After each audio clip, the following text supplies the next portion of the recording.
Good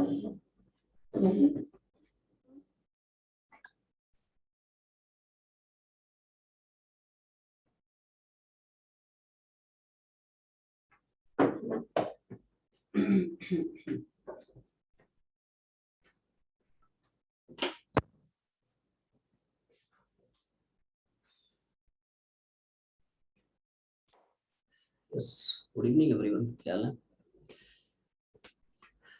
शुभ संध्या, शुभ संध्या, शुभ संध्या। How are you? So this is unit and dimension. प्रणाम प्रणाम प्रणाम। Good evening, good evening. This is unit and dimension last lecture, right? आज जो है पूरा का पूरा जो तुम लोगों का यूनिट एंड मेजरमेंट का यूनिट है ये कंप्लीट हो जाएगा, और नेक्स्ट क्लास से बैक टू पवेलियन वापस से हम लोग मोशन वनडी को रिज्यूम करेंगे। ठीक है, चल फटाफट उड़ाते हैं। तो in the previous lecture we were discussing uses of dimensions, dimensional analysis के क्या क्या uses हैं। तो उसमें तुम लोगों को एक यूज बता दिया था। Excuse me sir. बोल बोल बोल। सर क्या बोलते हैं, यूनिट एंड डायमेंशंस में और सिग्निफिकेंट फिगर्स में कुछ डाउट थे, तो वो सब करेंगे करेंगे। ठीक है, करेंगे। Okay sir. ठीक है, मैं हूं ना, मतलब टेंशन नहीं लेने का, इससे बड़ा टेंशन क्या है। ठीक है, चल करेंगे करेंगे। आज भी तुम लोगों की डाउट क्लास होगी। आज एक्चुअली टेस्ट पेपर के डाउट्स की है ना, डाउट क्लास होगी। ठीक है, जिन लोगों को संडे का टेस्ट है उसमें डाउट्स थे, ठीक है। बाकी सिग्निफिकेंट फिगर है, हम लोग इस वीक ऑलमोस्ट डेली जो है एक डाउट क्लास अरेंज कर लेंगे। सिग्निफिकेंट फिगर की हो जाएगी, है ना, एरर की हो जाएगी, मेजरिंग इंस्ट्रूमेंट की हो जाएगी, यूनिट एंड डायमेंशन। ठीक है, कर लेंगे, सारा कंप्लीट कर लेंगे। अभी बहुत समय रहे, इस संडे कुछ नहीं है, नेक्स्ट संडे होगा, प्लेंटी ऑफ टाइम। ठीक है, तब तक सारा कंप्लीट हो जाएगा, टेंशन मत ले, बहुत सारा समय। ठीक है, चल। तो जो पॉइंट नंबर 2 है क्या, to check the dimensional correctness of the equation. क्या है भाई? डायमेंशंस का एक बहुत इंपॉर्टेंट यूज है, बहुत इंपॉर्टेंट रोल है कि अगर आपको किसी भी इक्वेशन की डायमेंशनल कंसिस्टेंसी चेक करना है, हमेशा ध्यान रखें, कोई भी इक्वेशन फिजिकली तब करेक्ट होता है when it is dimensionally correct. ठीक है, फिजिकली करेक्ट होने की शर्त यह है कि पहले वो डायमेंशनली करेक्ट होना चाहिए, but converse is not true. मतलब ऐसा नहीं कि अगर कोई इक्वेशन डायमेंशनली करेक्ट है तो जरूरी नहीं है फिजिकली करेक्ट होगा, है ना। उसकी चर्चा करते हैं, उसकी चर्चा हम लोग करते हैं। जैसे कुछ तुम लोगों को सैंपल दिखाता हूँ। जैसे मान लो कुछ एग्जांपल पकड़ते हैं। जैसे मान ले से फॉर एग्जांपल, एक एग्जांपल तुम लोगों को पिछली क्लास में बता दिया था, दूसरे एग्जांपल से गाड़ी कंटिन्यू करते हैं। जैसे मान ले we want to check the dimensional consistency of this equation. हाँ हाँ हाँ हाँ हाँ, बिल्कुल बिल्कुल बिल्कुल। ठीक है, एरर्स बहुत इंपॉर्टेंट है, एरर्स बहुत इंपॉर्टेंट है। हर साल एक सवाल डायमेंशनल एनालिसिस का पूछता है। हर साल एक सवाल मेजरिंग इंस्ट्रूमेंट का पूछता है। ठीक है, ऐसा है। सिग्निफिकेंट फिगर को रिलेट करेगा, सिग्निफिकेंट फिगर के डायरेक्ट क्वेश्चंस कम पूछता है, डायरेक्ट क्वेश्चन ज्यादा पूछता है। जैसे सिग्निफिकेंट फिगर को मेजरिंग इंस्ट्रूमेंट से रिलेट कर देगा, सिग्निफिकेंट फिगर के जो कंसेप्ट्स हैं उनको एरर से रिलेट कर देगा, ऐसा है। ठीक है, चल। तो जैसे मान लो we want to check the dimensional analysis करके, we want to check the dimensional consistency of this equation। अभी है t बराबर 2 pi root of l by g. क्या है? इसको हम बोलते हैं time period of simple pendulum. ये क्या फॉर्मूला मैंने लिखा है, अभी समझ में नहीं आएगा, एसएचएम में जब करेंगे तब तुम क्लियर होगा। ठीक है, एक मस्त चैप्टर आएगा, क्या बोलते हैं, सिंपल हार्मोनिक मोशन। नाम से लग रहा है कितना सिंपल है, थोड़ा ज्यादा सिंपल है। ठीक है, सिंपल हार्मोनिक मोशन, एसएचएम। तो उसमें एक छोटा सा, उसमें हम दो तरह के ऑसिलेशंस पढ़ते हैं। एक ऑसिलेशन पढ़ते हैं सिंपल पेंडुलम के, दूसरे ऑसिलेशन पढ़ते हैं स्प्रिंग मास सिस्टम के। तो this is the expression of time period of simple pendulum. जैसे मान ले एक स्प्रिंग है, एक बॉब है, ठीक है, यूं कर रहा है। ठीक है, बॉब को थोड़ा सा डिस्कस करा के छोड़ दे। It executes SHM with this time period. ये टाइम पीरियड बोलते हैं। टाइम पीरियड समझता है? टाइम पीरियड ऑफ ऑसिलेशन का मतलब होता है time taken by the body to complete one oscillation. ये देख, जैसे मान ले ये आपका साहब सिंपल पेंडुलम है, बॉब ने मान ले जर्नी यहां से शुरू की, कहां से, यहां से यहां तक गया and back to pavilion. This called as one complete oscillation. यहां से यहां तक, फिर यहां से वापस से वहीं तक। क्लियर है? ऐसा है। तो time taken by this bob to complete one cycle, to complete one oscillation, this time is called as time period of oscillation, जिसका फॉर्मूला ये होता है। डिटेल में नहीं आना है इस फॉर्मूले के, ठीक है, हमें सिर्फ इसकी डायमेंशनल कंसिस्टेंसी देखनी है, क्या ये इक्वेशन डायमेंशनली करेक्ट है कि नहीं है। बाकी इसका डेरिवेशन हम लोग पढ़ेंगे, कहाँ पढ़ेंगे, ठीक है, सिंपल हार्मोनिक मोशन में, ऐसे शेप में कर लेंगे, ठीक है। तो देखो कोई भी इक्वेशन डायमेंशनल करेक्ट है नहीं है, कैसे चेक करते हैं, एलएचएस की डायमेंशन और एचएस की डायमेंशन, अगर दोनों साइड की डायमेंशन बराबर है, इक्वेशन इज डायमेंशनली करेक्ट, नहीं है इसका मतलब डायमेंशनली इनकरेक्ट है, और अगर डायमेंशनली इनकरेक्ट होगा तो फिजिकली भी इनकरेक्ट होगा, but converse is not true, अभी वो समझाऊंगा, टेंशन मत ले, ठीक है। जैसे लेट्स स्टार्ट विद एलएचएस, क्या है सर, एलएचएस, एलएचएस में क्या है, टी, टी मतलब टाइम पीरियड, टाइम पीरियड मतलब सॉर्ट ऑफ टाइम है, तो टाइम का हम लोगों को पता ही है भाई, डायमेंशन क्या होगा, टी, है ना, टाइम पीरियड मतलब एक टाइम है, time taken by the bob to complete one oscillation, clear, तो वो टाइम है, टाइम मतलब टी हो गया। अब आते हैं आरएचएस पे, आरएचएस का डायमेंशन कैसे लेंगे, है ना, तो आरएचएस का देखो फिर से गड़बड़ कर रहा है, एक मिनट, अभी ठीक हो गया। तो आरएचएस का अगर तुम्हें डायमेंशन लिखना है तो उसको थोड़ा सा अच्छे से ले लेते हैं, क्या भाई, इसको थोड़ा सा सुंदर तरीके से ले लेते हैं, इसको थोड़ा सा अच्छे से ले लेते हैं, कैसे लिखेंगे, निपट गया, इसको जो है थोड़ा सा, अभी ठीक है, इसको थोड़ा सा अच्छे से लिख लेते हैं, कैसे लिखेंगे, इधर देख, आरएचएस को मैं थोड़ा अच्छे से लिख रहा हूँ, ये एलएचएस की डायमेंशन ये क्या है, पहले आरएचएस को थोड़ा अच्छे से लिख लेते हैं, रूट मतलब पावर हाफ चिपका दे, क्या भाई, रूट मतलब पावर हाफ लगा दे, क्या भाई, पावर हाफ चिपका दे, ठीक है। अब आरएचएस की डायमेंशन में लिख रहा हूँ क्या, तो 2 पाई तो छोड़ दे, कांस्टेंट है, न्यूमेरिकल वैल्यू है, इट्स यूनिट एंड डायमेंशन, हम लोग लास्ट क्लास में पढ़ चुके हैं, ठीक है, जितने भी कांस्टेंट नंबर है they are unit and dimension, कोई डायमेंशन नहीं, छोड़ दे, डायमेंशन क्यों मिलेगा, लेंथ का मिलेगा, और ऐसे ही एक्सेशन ड्यू टू ग्रेविटी का मिलेगा, ठीक है भाई।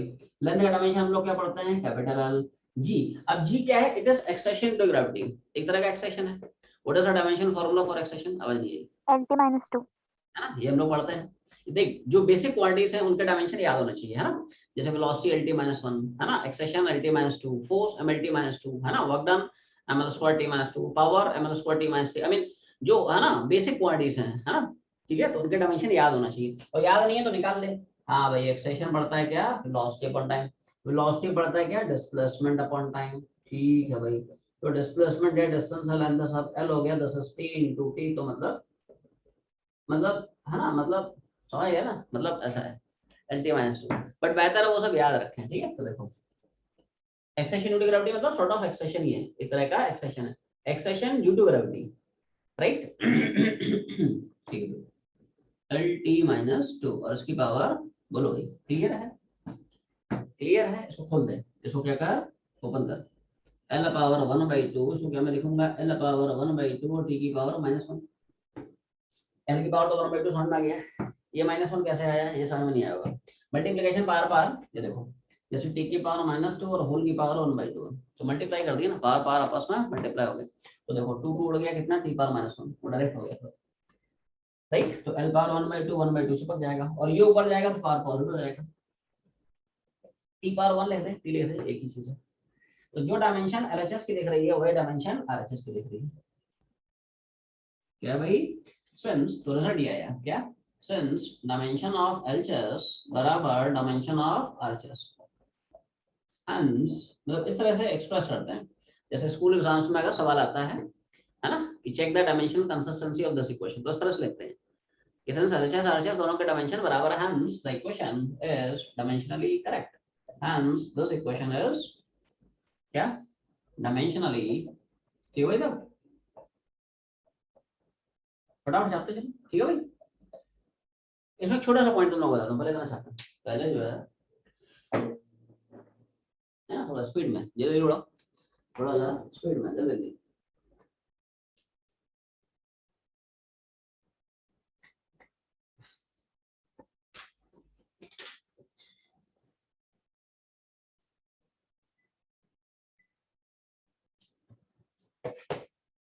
बोलो भाई,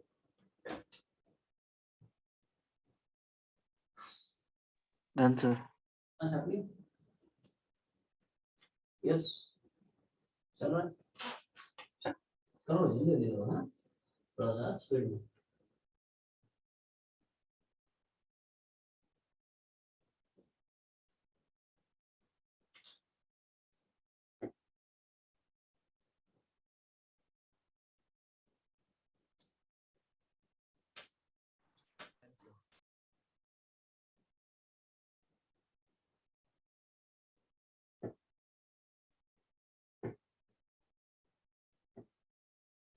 डन सर।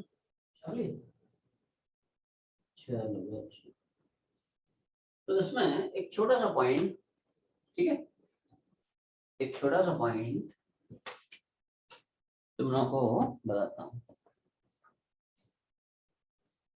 तो हमने यहाँ पे ये तो सीख लिया भाई कि इक्वेशन फिजिकली करेक्ट तब होगा when it is dimensionally correct. But इसका मतलब ये बिल्कुल नहीं हुआ कि अगर कोई इक्वेशन डायमेंशनली करेक्ट है तो it has to be physically correct as well. ऐसा बोलना ठीक नहीं है। Everyone are you understanding this? मैं क्या बोल रहा हूँ? मैं ये बोलने की कोशिश कर रहा हूँ कि कोई भी इक्वेशन फिजिकली करेक्ट तब होगा when it is dimensionally correct. But इसका मतलब ये नहीं है अगर कोई इक्वेशन डायमेंशनली करेक्ट है तो पक्की बात है वो फिजिकली भी करेक्ट होगा। जैसे सैंपल दिखाता हूँ, ऐसे समझ में नहीं आएगा, है ना? देखो ये इक्वेशन डायमेंशनली करेक्ट आ रहा है ठीक है, तो फिजिकली करेक्ट हो सकता है, लेकिन जरूरी थोड़ी है अगर डायमेंशनली करेक्ट है तो फिजिकली भी करेक्ट है। तो मान ले यहाँ पे मैं 2 पाई हटा देता हूँ, ध्यान सुनना, मान ले मैंने यहाँ पे 2 पाई हटा देता हूँ तो क्या डायमेंशनली तो अभी भी करेक्ट है, बट क्या फिजिकली इनकरेक्ट हो गया? गलत रिस्पॉन्स, ये सुनो। Yes sir. अगर Yes, sir. मैंने मान ले 2 पाई हटा दिया तो डायमेंशनली तो वैसे ही करेक्ट है रे, इधर तो टी ही आएगा, इधर तो रूट ऑफ एल बाई जी ही आएगा, 2 पाई तो वैसे ही फोकट था।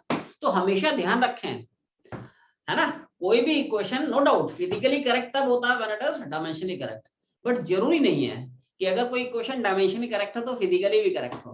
समझ रहे ना? जैसे जैसे जैसे से फॉर एग्जांपल हम सब फॉर्मूला पढ़ते हैं डिस्टेंस बराबर स्पीड इनटू टाइम। हम सब फॉर्मूला क्या पढ़ते हैं? डिस्टेंस बराबर स्पीड इनटू टाइम। क्लियर है? तो ये डायमेंशनली करेक्ट है ना? देखो एलसीएस की डायमेंशन, तो एलसीएस में सब आ रहा है क्या? डिस्टेंस है। अब डिस्टेंस बोलो, डिस्प्लेसमेंट बोलो, है ना, सब कुछ एल होता है। अच्छा आरएचएस बोल, तो सब आरएचएस का डायमेंशन क्या हो रहा है? वीटी, है ना। जल्दी से बोल, वेलोसिटी का डायमेंशन क्या पड़ता है ना? एलटी माइनस 1, टाइम का डायमेंशन टी, तो क्या टी ने टी को मारा तो क्या रिजल्ट वही आ गया तो नो डाउट, ठीक है, दिख रहा है तुम्हें डायमेंशनली करेक्ट है। क्लियर है? लेकिन मान ले मैं यहाँ पे एक छोटा सा गेम खेलता है, मान ले मैंने यहाँ पे 2 डाल दिया, तो क्या अभी भी ये क्वेश्चन डायमेंशनली करेक्ट है? बट क्या अब ये फिजिकली इनकरेक्ट हो गया? ये सुनो, Yes, sir. मैं यहाँ पे 2 डाल देता हूँ तो अभी भी क्या होगा? 2 तो वैसे ही फोकट है, आरएचएस का अगर डायमेंशन निकालेगा तो ये सिर्फ यही आएगा। तो अभी भी ये जो इक्वेशन है, अभी भी ये जो इक्वेशन है दिस इज, हाँ this is dimensionally correct but physically वो इनकरेक्ट है। तो हमेशा ध्यान रखें, नो डाउट कोई भी इक्वेशन फिजिकली करेक्ट तब होता है when it is dimensionally correct, but अगर कोई इक्वेशन डायमेंशनली करेक्ट है तो जरूरी नहीं है वो फिजिकली भी करेक्ट हो। क्लियर है? ऐसा है। तो एक छोटा सा स्टार बना के पॉइंट लिख ले सब लोग, एक छोटा सा मॉड्यूल में नहीं अलग सा पॉइंट लिखा रहा हूँ, ठीक है? सब लोग एक छोटा सा पॉइंट लिखे।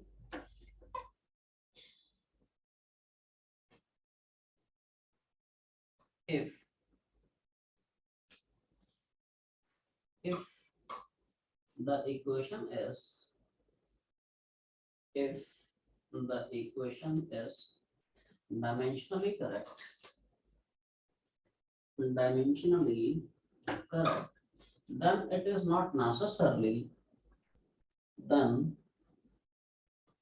it is not necessarily physically correct also. It is not necessarily physically correct also. जैसे कि ये एग्जांपल छाप ले, ये ऐसा एग्जांपल छाप ले कि दिस इक्वेशन इज, क्या आउटकम आया? The above equation is, the above equation is dimensionally correct। ठीक है भाई? but it is physically incorrect। Clear भाई? तो ऐसा है, ठीक है, छाप ले।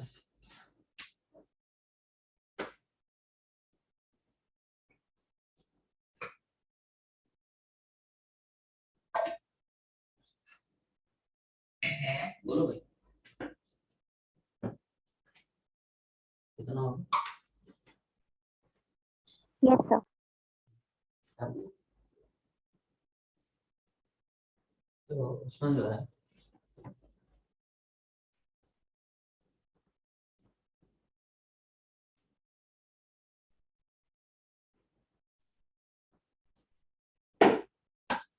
आगे बढ़ो।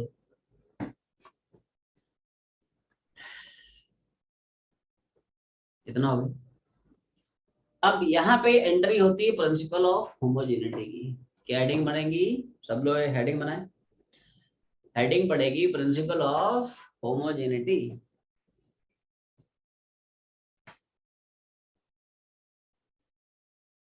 बोलो भाई, प्रिंसिपल ऑफ होमोजेनिटी। ऐसे ही पढ़ते चलो आगे चलते हैं। Principal of homogeneity important principle आया ये, you know, not only in this chapter but कई सारे चैप्टर्स में अप्लाई होता है। ठीक है, आसान सा प्रिंसिपल है। क्या बोलता है? Principal of homogeneity. क्या प्रिंसिपल? प्रिंसिपल ये बोलता है कि किसी भी इक्वेशन में जितने भी टर्म्स आ रहे हैं उन सारे के सारे टर्म्स के यूनिट बराबर होना चाहिए, उन सारे के सारे टर्म्स के डायमेंशंस बराबर होना चाहिए। ये सुनो, प्रिंसिपल ऑफ होमोजेनिटी क्या बोलता है? किसी भी इक्वेशन में जितने भी टर्म्स इन्वॉल्व हैं सारे के सारे टर्म्स के यूनिट, सारे के सारे टर्म्स के डायमेंशन बराबर होना चाहिए। आसान भाषा में, only similar quantities can be added और सब्ट्रैक्टेड। क्या बोला? सिर्फ आप सिमिलर क्वांटिटीज को ही ऐड या सब्ट्रैक्ट कर सकते हो। क्या बोला? Only similar quantities can be added और सब्ट्रैक्टेड। जैसे हम डिस्प्लेसमेंट को डिस्प्लेसमेंट से ही ऐड कर सकते हैं, वेलोसिटी को वेलोसिटी से ऐड कर सकते हैं, एक्सेशन को एक्सेशन से, फोर्स को फोर्स से, मोमेंटम को मोमेंटम से, एनर्जी को एनर्जी से। You can not add displacement and force. Only similar quantities can be added और सब्ट्रैक्टेड।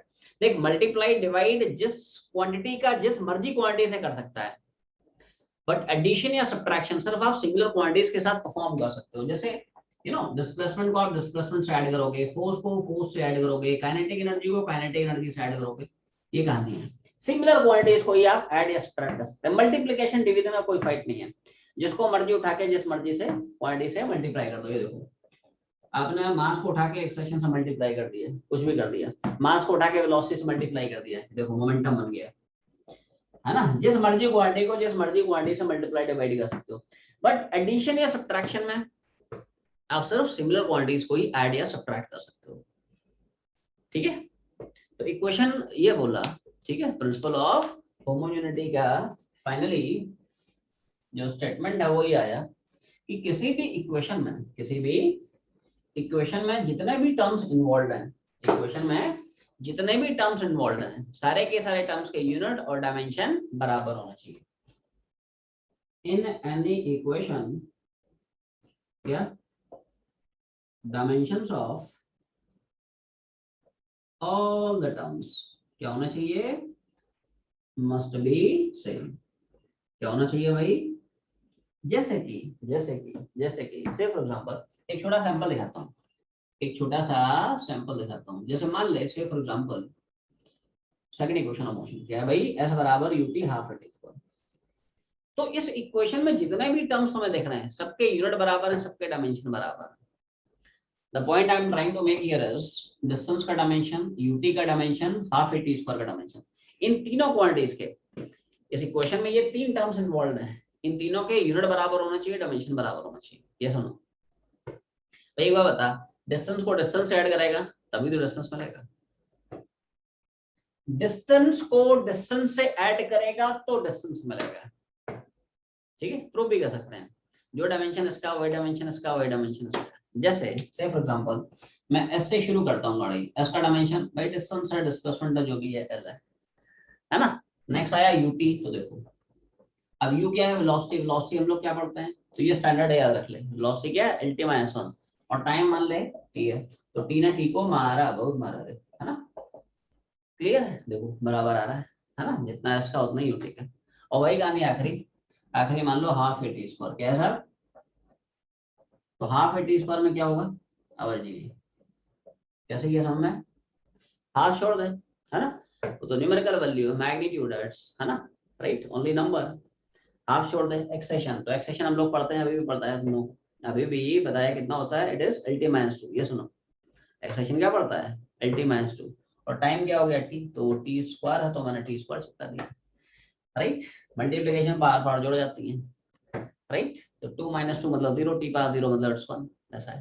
तो यहाँ से भी रिजल्ट कितना दिख रहा है, ये देखो तीनों का रिजल्ट आ गया ना सेम। ये देखो s का भी डायमेंशन क्या आ रहा है, ut का भी डायमेंशन क्या आ रहा है ना, हाफ at स्क्वायर का भी आ रहा है, राइट। तो आप किसी भी इक्वेशन में जितने भी नंबर ऑफ टर्म्स इन्वॉल्व है उन सारे टर्म्स के यूनिट बराबर होना चाहिए, डायमेंशन बराबर होना चाहिए। मतलब only similar quantities can be added और subtracted. This is the final statement of principle of homogeneity. साथ तो चलो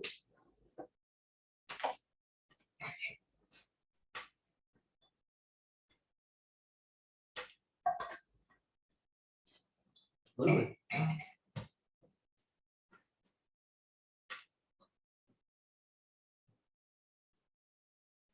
कंप्लीट में बताओ, कंप्लीट हो जाए बताओ।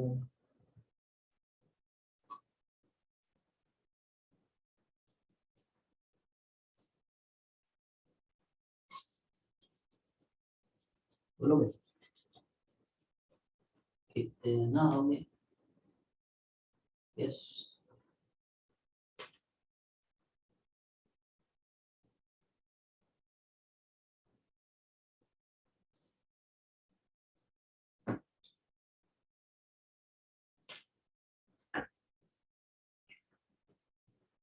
जी आगे बढ़ा जाए।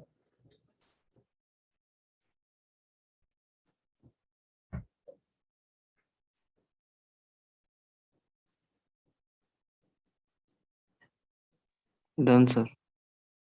शाबाश। अब इसी में एक छोटा सा सवाल पकड़ता है, इसी में एक छोटा सा, तुम लोग मॉड्यूल में देख लो एग्जांपल नंबर 3 कौन था भाई, एक छोटा था v बराबर a प्लस bt, क्या है भाई, v बराबर है ना a plus bt C upon, module पढ़ ले वो दिया हुआ है ना। एक छोटा सवाल बता रहा हूँ हम लोगों को, जैसे मान ले कोई रैंडम इक्वेशन में दिया हुआ है ना, ऐसे बहुत सारे सवाल बनते हैं, ऐसे सवाल बहुत सारे बनते हैं, नीट में भी पूछता है, मेंस में भी पूछता है ना। देखो कि सर v बराबर a प्लस bt प्लस कुछ भी ऐसा ऐसा दे देगा, ठीक है। इसमें v मतलब velocity, t stands for time, बाकी a b c d सब कांस्टेंट है। अच्छा ये मत तुम लोग सोचना कि साहब a b c d constant है मतलब यूनिट एंड डायमेंशनलेस हो गया। क्या तुम लोग भी ऐसा ही सोचते हो कि अगर कांस्टेंट है तो यूनिट एंड डायमेंशनलेस हो जाएगा? आवाज नहीं आई। तुम लोगों की तो पूरी बैच म्यूट मोड में चली गई है, कोई कुछ बोलता ही नहीं है। पढ़ा के नो सर। हाँ कुछ भी पढ़ाते रहो, पढ़ा के निकल लो। ठीक है, जनता शांति से बैठे बैठे तमाशा देखती रहती है। हाँ हाँ हाँ हाँ। सुनो सुनो सुनो ध्यान सुनो, क्या तुम लोग भी यही सोचते हो कि जितने भी कॉन्स्टेंट्स हैं सारे के सारे फोकट है, फोकट मतलब यूनिट एंड डायमेंशन है? No sir. ऐसा थोड़ी होता है भाई। एक बार बता, यूनिवर्सल ग्रेविटेशन कांस्टेंट है, कैपिटल जी बोलता है, नो डाउट है ना, यूनिवर्सल कांस्टेंट है, यूनिवर्स के हर एक लोकेशन में हर एक पोजीशन में कांस्टेंट है, तो उसका मतलब ये थोड़ी हुआ कि इसके पास यूनिट नहीं है। अरे मस्त यूनिट है रे, क्या है तो बताएगा, what is the unit of universal gravitation constant? G की वैल्यू कांस्टेंट है, जी की वैल्यू मान ले अर्थ के सरफेस के आसपास वाले पॉइंट पे कांस्टेंट है, इट डजंट मीन कि है ना वो यूनिटलेस है डायमेंशनलेस है, ऐसे थोड़ी है रे। जी की वैल्यू क्या है, कांस्टेंट है। अरे भाई तो यूनिट है, डायमेंशन भी है। कौन बोला? स्पीड ऑफ लाइट कांस्टेंट है, it doesn't mean speed of light has no unit and no dimension. अरे भाई कौन बोला रे? 3 × 10⁸ है ना मीटर पर second, look at the unit, dimension क्या है, वेलोसिटी ना रे, अल्टी माइनस वन। ये सुनो, सो ऐसा मत सोचना कि हाँ भाई ये तो कांस्टेंट है, कांस्टेंट मतलब है ना फोकट हो गया, यूनिटलेस एंड डायमेंशनलेस क्वांटिटी, ऐसा नहीं है रे। कांस्टेंट हो सकता है ना, बहुत सारे कांस्टेंट है, लेकिन उनमें यूनिट भी है और उनमें डायमेंशन फार्मूला भी है, ठीक है। तो ऐसा मत सोचना साहब आपने बोल दिया ए बी सी डी सब कांस्टेंट तो छोड़ दे रहे है ना, m0 l0 t0 टिका दिया, तो एग्जामिनर भी नंबर 0 टिका दिया, बिग 0, ठीक है। तो ऐसा नहीं है रे। तो जैसे मान ले इस पर्टिकुलर सवाल में तुम्हें पूछता है कि बता dimensional formula for A B C and D, A का डायमेंशन क्या है, बी का डायमेंशन, तो यही प्रिंसिपल ऑफ होमोजेनिटी यहाँ पे इन्वॉल्व है, ठीक है।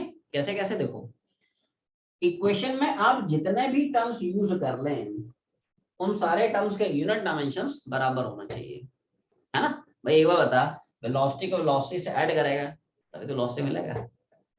क्या बोला मैंने? वेलोसिटी को वेलोसिटी से ऐड करेगा, मतलब क्या ये भी वेलोसिटी है, क्या ये भी वेलोसिटी है, क्या ये भी वेलोसिटी है, तभी तो वेलोसिटी आएगी।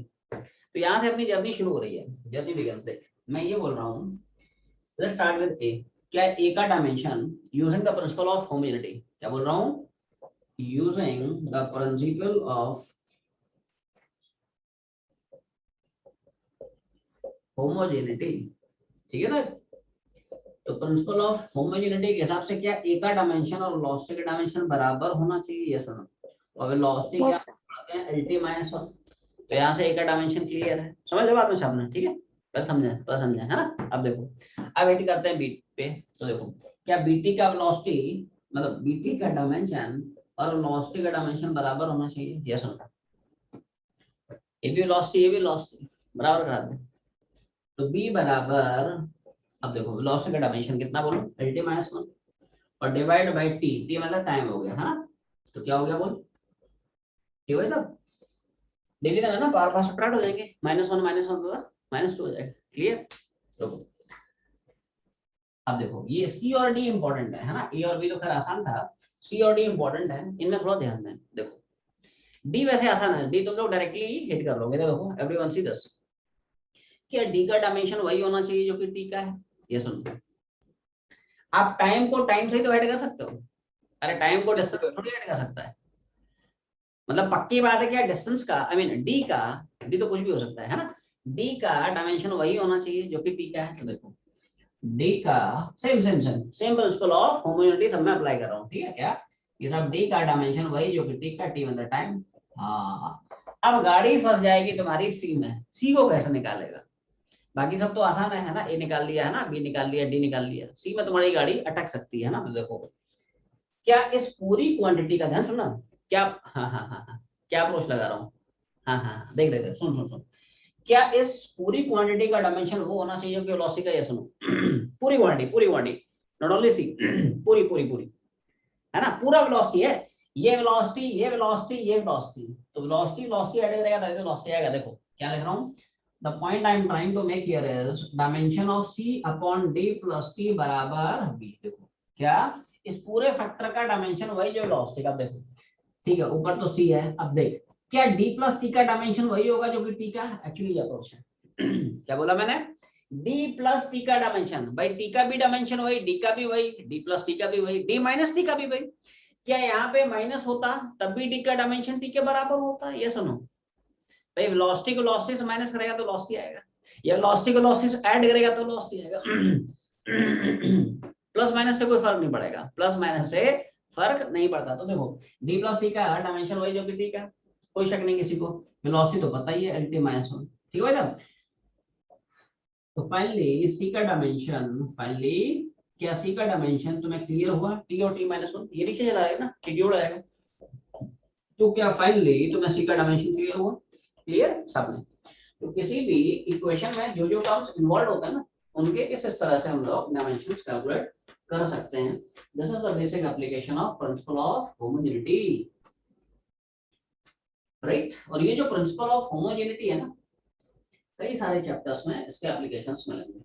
अगले साल जैसे तुम लोग करंट इलेक्ट्रिसिटी का चैप्टर पढ़ोगे, ठीक है, उसमें भी कई सारे सवाल बनते हैं जिसमें डायमेंशनल एनालिसिस की या प्रिंसिपल ऑफ होमोजेनिटी की हमें जरूरत पड़ती है। जैसे फ्लूइड मैकेनिक्स तुम लोग पढ़ोगे, तो फ्लूइड में तो खैर कुछ कई सारे रिलेशंस हैं जिनको हम डिराइव ही करते हैं यूजिंग डायमेंशनल एनालिसिस।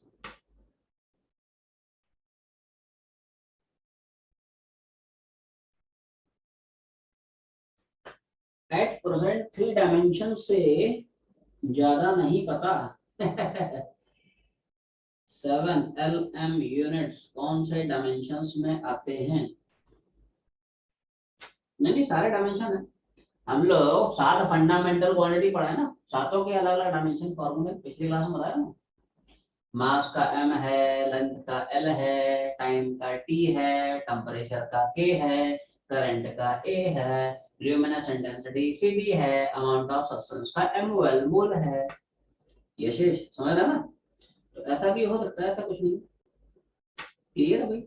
बाकी जनरली तुम्हारे एग्जाम्स में ऐसे सवाल पूछता है, आई मीन ऐसी फिजिकल क्वांटिटीज पूछता है जो जनरली mlt पे डिपेंड कर रही हैं, बट इसका ये बिल्कुल मतलब नहीं हुआ, ठीक है, कि कोई भी फिजिकल क्वांटिटी सिर्फ एमएलटी पे डिपेंड करती है, समझ आया ना। जनरली सवाल एक्चुअली इस फॉर्मेट में ज्यादा पूछता है।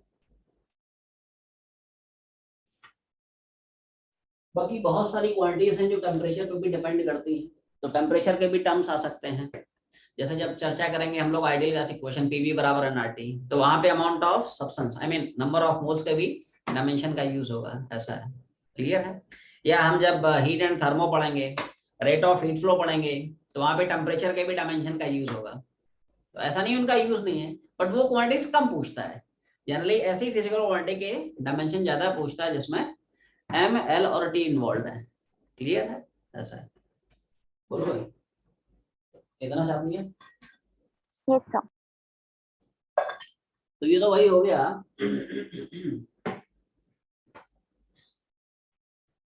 Principal of homogeneity. तो अभी तक हम लोग दो यूज पढ़ चुके हैं साहब, डायमेंशनल एनालिसिस के। कौन कौन सा यूज?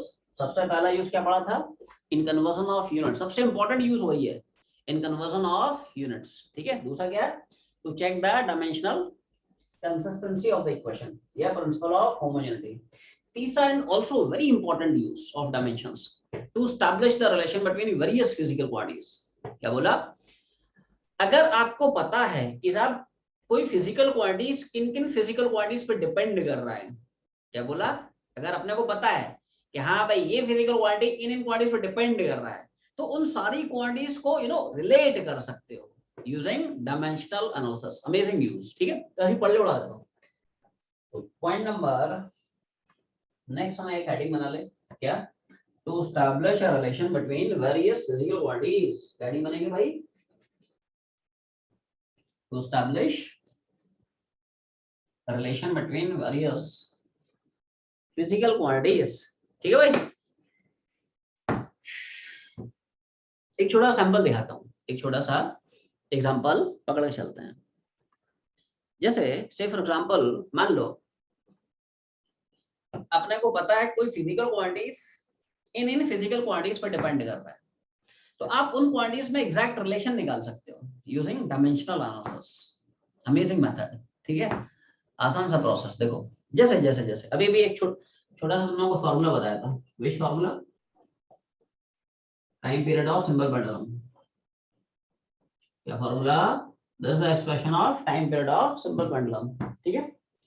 जैसे मान लो हमें पता है कि सिंपल पेंडुलम है, इस सिंपल पेंडुलम का जो टाइम पीरियड ऑफ ऑसिलेशन है, time taken by this pendulum to complete one oscillation, यहां शुरू हुआ, मान ले जर्नी बिगिंस, यहां से जर्नी शुरू हो रही है, खचाक, अभी हुआ नहीं, अभी आधा ऑसिलेशन हुआ, खचाक, अब जाके हो गया पूरा oscillation. So time taken by this pendulum to complete one oscillation, this called as time period of oscillation, ठीक। तो मान ले हमें पता है कि ये सिंपल पेंडुलम का जो टाइम पीरियड है वो इसकी लेंथ पे डिपेंड करता है और एक्सेशन ड्यू टू ग्रेविटी पे डिपेंड करता है। क्या बोला मैंने? मान ले इस पेंडुलम का टाइम पीरियड कैपिटल टी, ये डिपेंड कर रहा है पेंडुलम की लेंथ एल पे और accession due to gravity G पे, मान लो पता है। बट एग्जैक्टली कैसे डिपेंड करता है, आई मीन तुम्हें ये नहीं पता है, तुम्हें ये पता है कि हाँ भाई एल पे डिपेंड कर रहा है जी पे, बट किस तरह से डिपेंड कर रहा है, आई मीन इसकी पावर 1 होगा या इसकी पावर 2 होगा, -1/2, कैसे डिपेंड करता है, तो वो आप वो आप डिफाइन कर सकते हैं, वो प्रेडिक्ट कर सकते हैं, वो डिस्क्राइब कर सकते हैं यूजिंग डायमेंशनल एनालिसिस, क्लियर है। तो एक छोटा सा मैं लिखा देता हूं, है ना, एक छोटा सा लिखा हुआ point right on. If time period of simple pendulum, मतलब एग्जाम में अगर सवाल आता है तो उसको किस किस तरह से लिखना है वो मैं अप्रोच लिखा रहा हूं तुम लोगों को, देखो। If time period of simple pendulum depends upon length and acceleration due to gravity as depends upon length and acceleration due to gravity, length and acceleration due to gravity as मतलब ये क्या भाई, जैसे मान लिया क्या भाई अपने को पता नहीं है कि भाई लेंथ की कितने पावर पे डिपेंड कर रहा है, जी के कितने पावर पे डिपेंड कर रहा है, तो मैंने पकड़ लिया, मान ले लेंथ की पावर ए है, जी की पावर बी है, ठीक है। प्रोपोर्शनलिटी हटाने के लिए, उड़ाने के लिए, राइट, एक कांस्टेंट डाल दिया। क्या है? एक कांस्टेंट ऐड कर दिया। सब तो चला, उसके बाद देखो, ठीक है भाई। तो के कोई भी कांस्टेंट है, क्या है? Case any constant, case any constant, कोई कांस्टेंट डाल दिया, ठीक है। अब देखो, कोई भी इक्वेशन हम लोग पढ़ चुके हैं, कोई भी इक्वेशन फिजिकली करेक्ट तब होता है when it is dimensionally correct, है ना। तो हम लोग क्या करेंगे, एलएचएस और आरएचएस इन दोनों की डायमेंशन बराबर कराएंगे। इसके बाद देखो, according to principle of homogeneity, according to principle of homogeneity, क्या ये एलएचएस का डायमेंशन आरएचएस का डायमेंशन बराबर करा रहा हूँ, ठीक है। बहुत सिंपल सी अप्रोच है ना, आसान सा मेथड है, राइट। और जनरली तुम्हारे स्कूल एग्जाम्स में एक आध सवाल पूछ ही लेता है कि derive this formula using dimension analysis. बहुत सिंपल सी अप्रोच है, ठीक है। तो मेथड क्या है वो समझ लें, है ना। तो देखो, एलएचएस में सब क्या है, तो टाइम पीरियड टी चिपका दे। आरएचएस में क्या है, ठीक है, के छोड़ दे, के क्या है ना। अब देखो, के यहाँ पे एक्चुअली में 2 पाई है, तो के एक्चुअली में डायमेंशनलेस कांस्टेंट है। के जो है it's number, it's numerical value. तो अब यहाँ पे के का कोई यूनिट या के का कोई डायमेंशन नहीं है, ठीक है। तो इसलिए के को मैंने हटा दिया है। क्या है भाई, एल की पावर ए और जी की पावर, ठीक है भाई। तो देखो, अच्छा ये क्या है, टाइम पीरियड। तो टाइम पीरियड मतलब वो तो सॉर्ट ऑफ टाइम ही होगा, लेंथ मतलब वो एल होता है, ठीक है। और एक्सेशन ड्यू टू ग्रेविटी, तो ये तो इस तरह का एक्सेशन का हम लोग अभी थोड़ी देर पहले पढ़े थे। क्या बोलो भाई, तो ये बेसिक आप लोगों को याद होना चाहिए, है ना। वेलोसिटी LT - 1, एक्सेशन LT - 2, याद है, याद रहेगा, है ना। तो देखो, अब इसको थोड़ा सा अच्छे से लेते हैं, इसको थोड़ा सा, बोलो भाई क्या किया सामने है, एक साथ लिख लिया, सबको कंबाइन करके लिख लिया। ये देखो, एल की पावर ए है इधर, एल की पावर, ठीक है भाई, इधर पार पार आपस मल्टीप्लाई हो गए, नहीं, एल की पावर बी और उधर पार पार मल्टीप्लाई हो गए, कितना, -2 इंटू बी मतलब -2b। क्लियर है, थोड़ा और अच्छे से ले लेता हूँ थोड़ा सा। एल की power a plus B, T की पावर, यस, मल्टीप्लिकेशन बार बार जोड़ जाएंगे, a प्लस बी हो जाएगा, टी की पावर तो खैर सेम एज इट इज है, ठीक है। चलते चलो, ठीक है। इसको और अच्छे से लिखना चाहो, इसको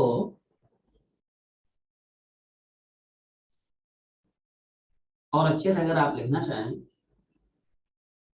ठीक है सर, कुछ नहीं, पावर 0 चुपका दिया, m की पावर 0 1 रहेगा, किसी भी पॉइंट की पावर 0 मतलब 1 है। इधर भी m नहीं है तो 0 छाप दिया, पहले तो ना लिख, पहले तो ना छाप।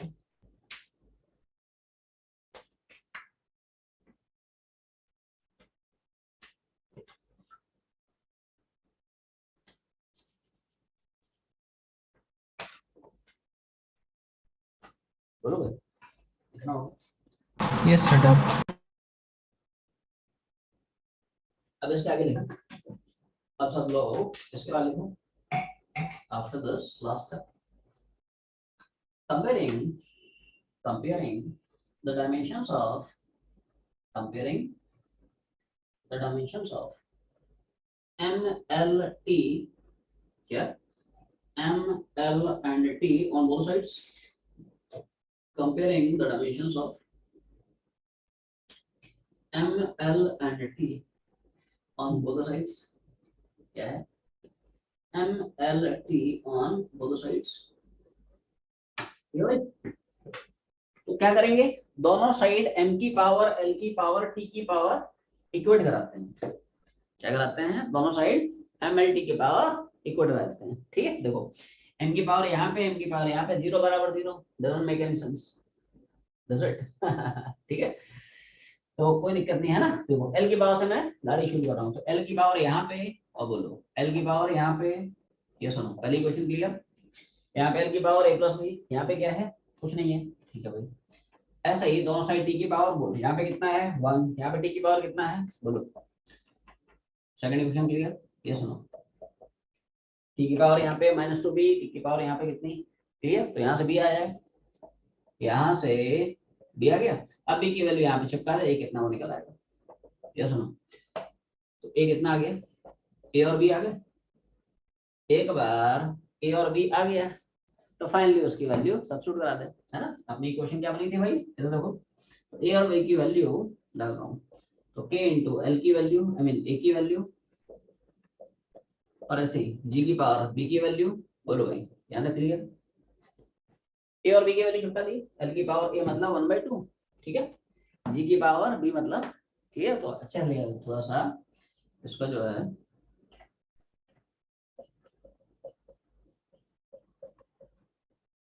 नीचे ले पावर पॉजिटिव हो जाए, नीचे ले आए तो पावर पॉजिटिव हो गया, क्लियर। पावर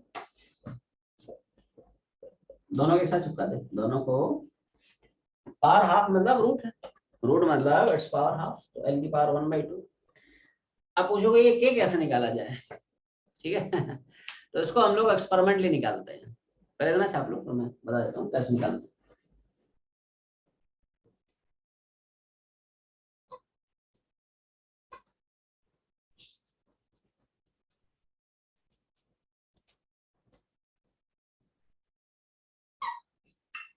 बोलो भाई कितना होगा, Yes. छाप लिए। तो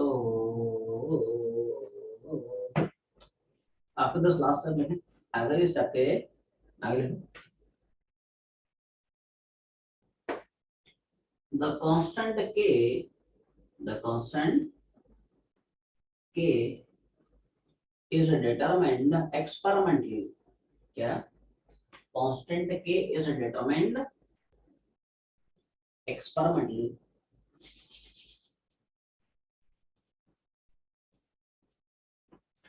अब पूछोगे भाई एक्सपेरिमेंटली निकाला कैसे जाए, how to determine this constant के एक्सपेरिमेंटली। तो उसको एक्सपेरिमेंटली निकालते हैं कैसे, देखो एक्सपेरिमेंटली निकालने का प्रोसेस भी तुमको बताता हूँ, ठीक है। एक्सपेरिमेंटली निकालने का जो प्रोसेस है वही है, क्या है, ये रहा सिंपल पेंडुलम, ठीक है तो ठीक है। तो हम क्या करते हैं कि स्टॉप वॉच की हेल्प से इसका time period of oscillation measure कर लेते हैं। क्या किया मैंने, जैसे मान ले एक हाथ में पेंडुलम पकड़ा पकड़ा, ऐसे पकड़े रखना, ठीक है, और दूसरे हाथ में एक स्टॉप वॉच ले लिया। ये आजकल तो है ना स्टॉप वॉच तुम्हारे मोबाइल में भी अवेलेबल है, ठीक है, मोबाइल में आजकल हर चीज है ना जो चीज नहीं होनी चाहिए वो भी है ठीक है, राइट। तो एक हाथ में पेंडुलम पकड़ लिया, दूसरे हाथ में मैंने क्या किया, स्टॉप वॉच पकड़ लिया और इसको छोड़ा, क्या किया, इसको पकड़ा और फिर छोड़ दिया। तो पूछोगे पकड़ा क्यों था, छोड़ने के लिए ठीक है। तो उसको मैंने क्या किया, छोड़ दिया, जैसे ही छोड़ा वैसे ही स्टॉप वॉच ऑन, क्या कर दिया, स्टॉप वॉच को ऑन कर दिया। अब देखो तो स्टॉप वॉच अपना चल पड़ा, अब देखो ये क्या कर रहा है, अभी आधा हुआ है, अभी अभी पूरा ऑसिलेशन नहीं हुआ है ना, क्या किया, और जैसे ही वो यहाँ पे आए, यहाँ से यहाँ से यहाँ, जैसे यहाँ पे वापस आए स्टॉप वॉच इज ऑफ, बंद कर दिया क्या कर दिया, बंद कर दिया। तो हमने स्टॉप वॉच से क्या रीड किया, टाइम पीरियड ऑफ ऑसिलेशन, क्या रीड किया, time taken by the pendulum to complete one oscillation, that is time period of oscillation, T read कर लिया। ये एक्सपेरिमेंटली ऐसे मेजर करते हैं। बचा लेंथ, तो लेंथ तो हम रीड कर लेंगे ना, हमारे पास मीटर स्केल में है, ठीक है भाई, तुम्हारी फिजिक्स लैब में सारे के सारे इक्विपमेंट्स आते हैं, है ना। तो स्ट्रिंग की, है ना, स्ट्रिंग की लेंथ कितनी है वो हमने मीटर स्केल से रीड कर ली, ठीक है भाई, टी आ गया, एल आ गया, जी तो पता ही है 9.8 होता है। तो यहाँ पे टी रखते हैं, एल रखते हैं, जी रखते हैं, वहां से क्या आता है, क्या है, देखो ये जो एक्सप्रेशन निकाले हो ना, by putting the values of, by putting the values of, ठीक है भाई, टी है, एल है, ठीक है, यहां से के आता है कितना, और एक्सपेरिमेंटली सॉल्व करके देखते हैं के की वैल्यू 2 पाई के बराबर आती है। तो फिर के की वैल्यू फाइनली यहाँ पे चिपकाते हैं, वहां से फाइनली एक्सप्रेशन डेराइव होता है। के की वैल्यू जब यहाँ पे छापेंगे तो फाइनली, तो this is the derivation of any equation using dimensional analysis. इस तरह से किसी भी रिलेशन को हम लोग डायमेंशनल एनालिसिस के हेल्प से प्रूव करते हैं, राइट। छापे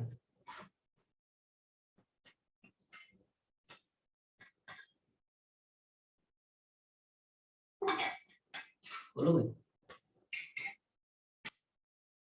जल्दी उड़ा तो नहीं उड़ा, है ना, थोड़ा सा स्पीड में।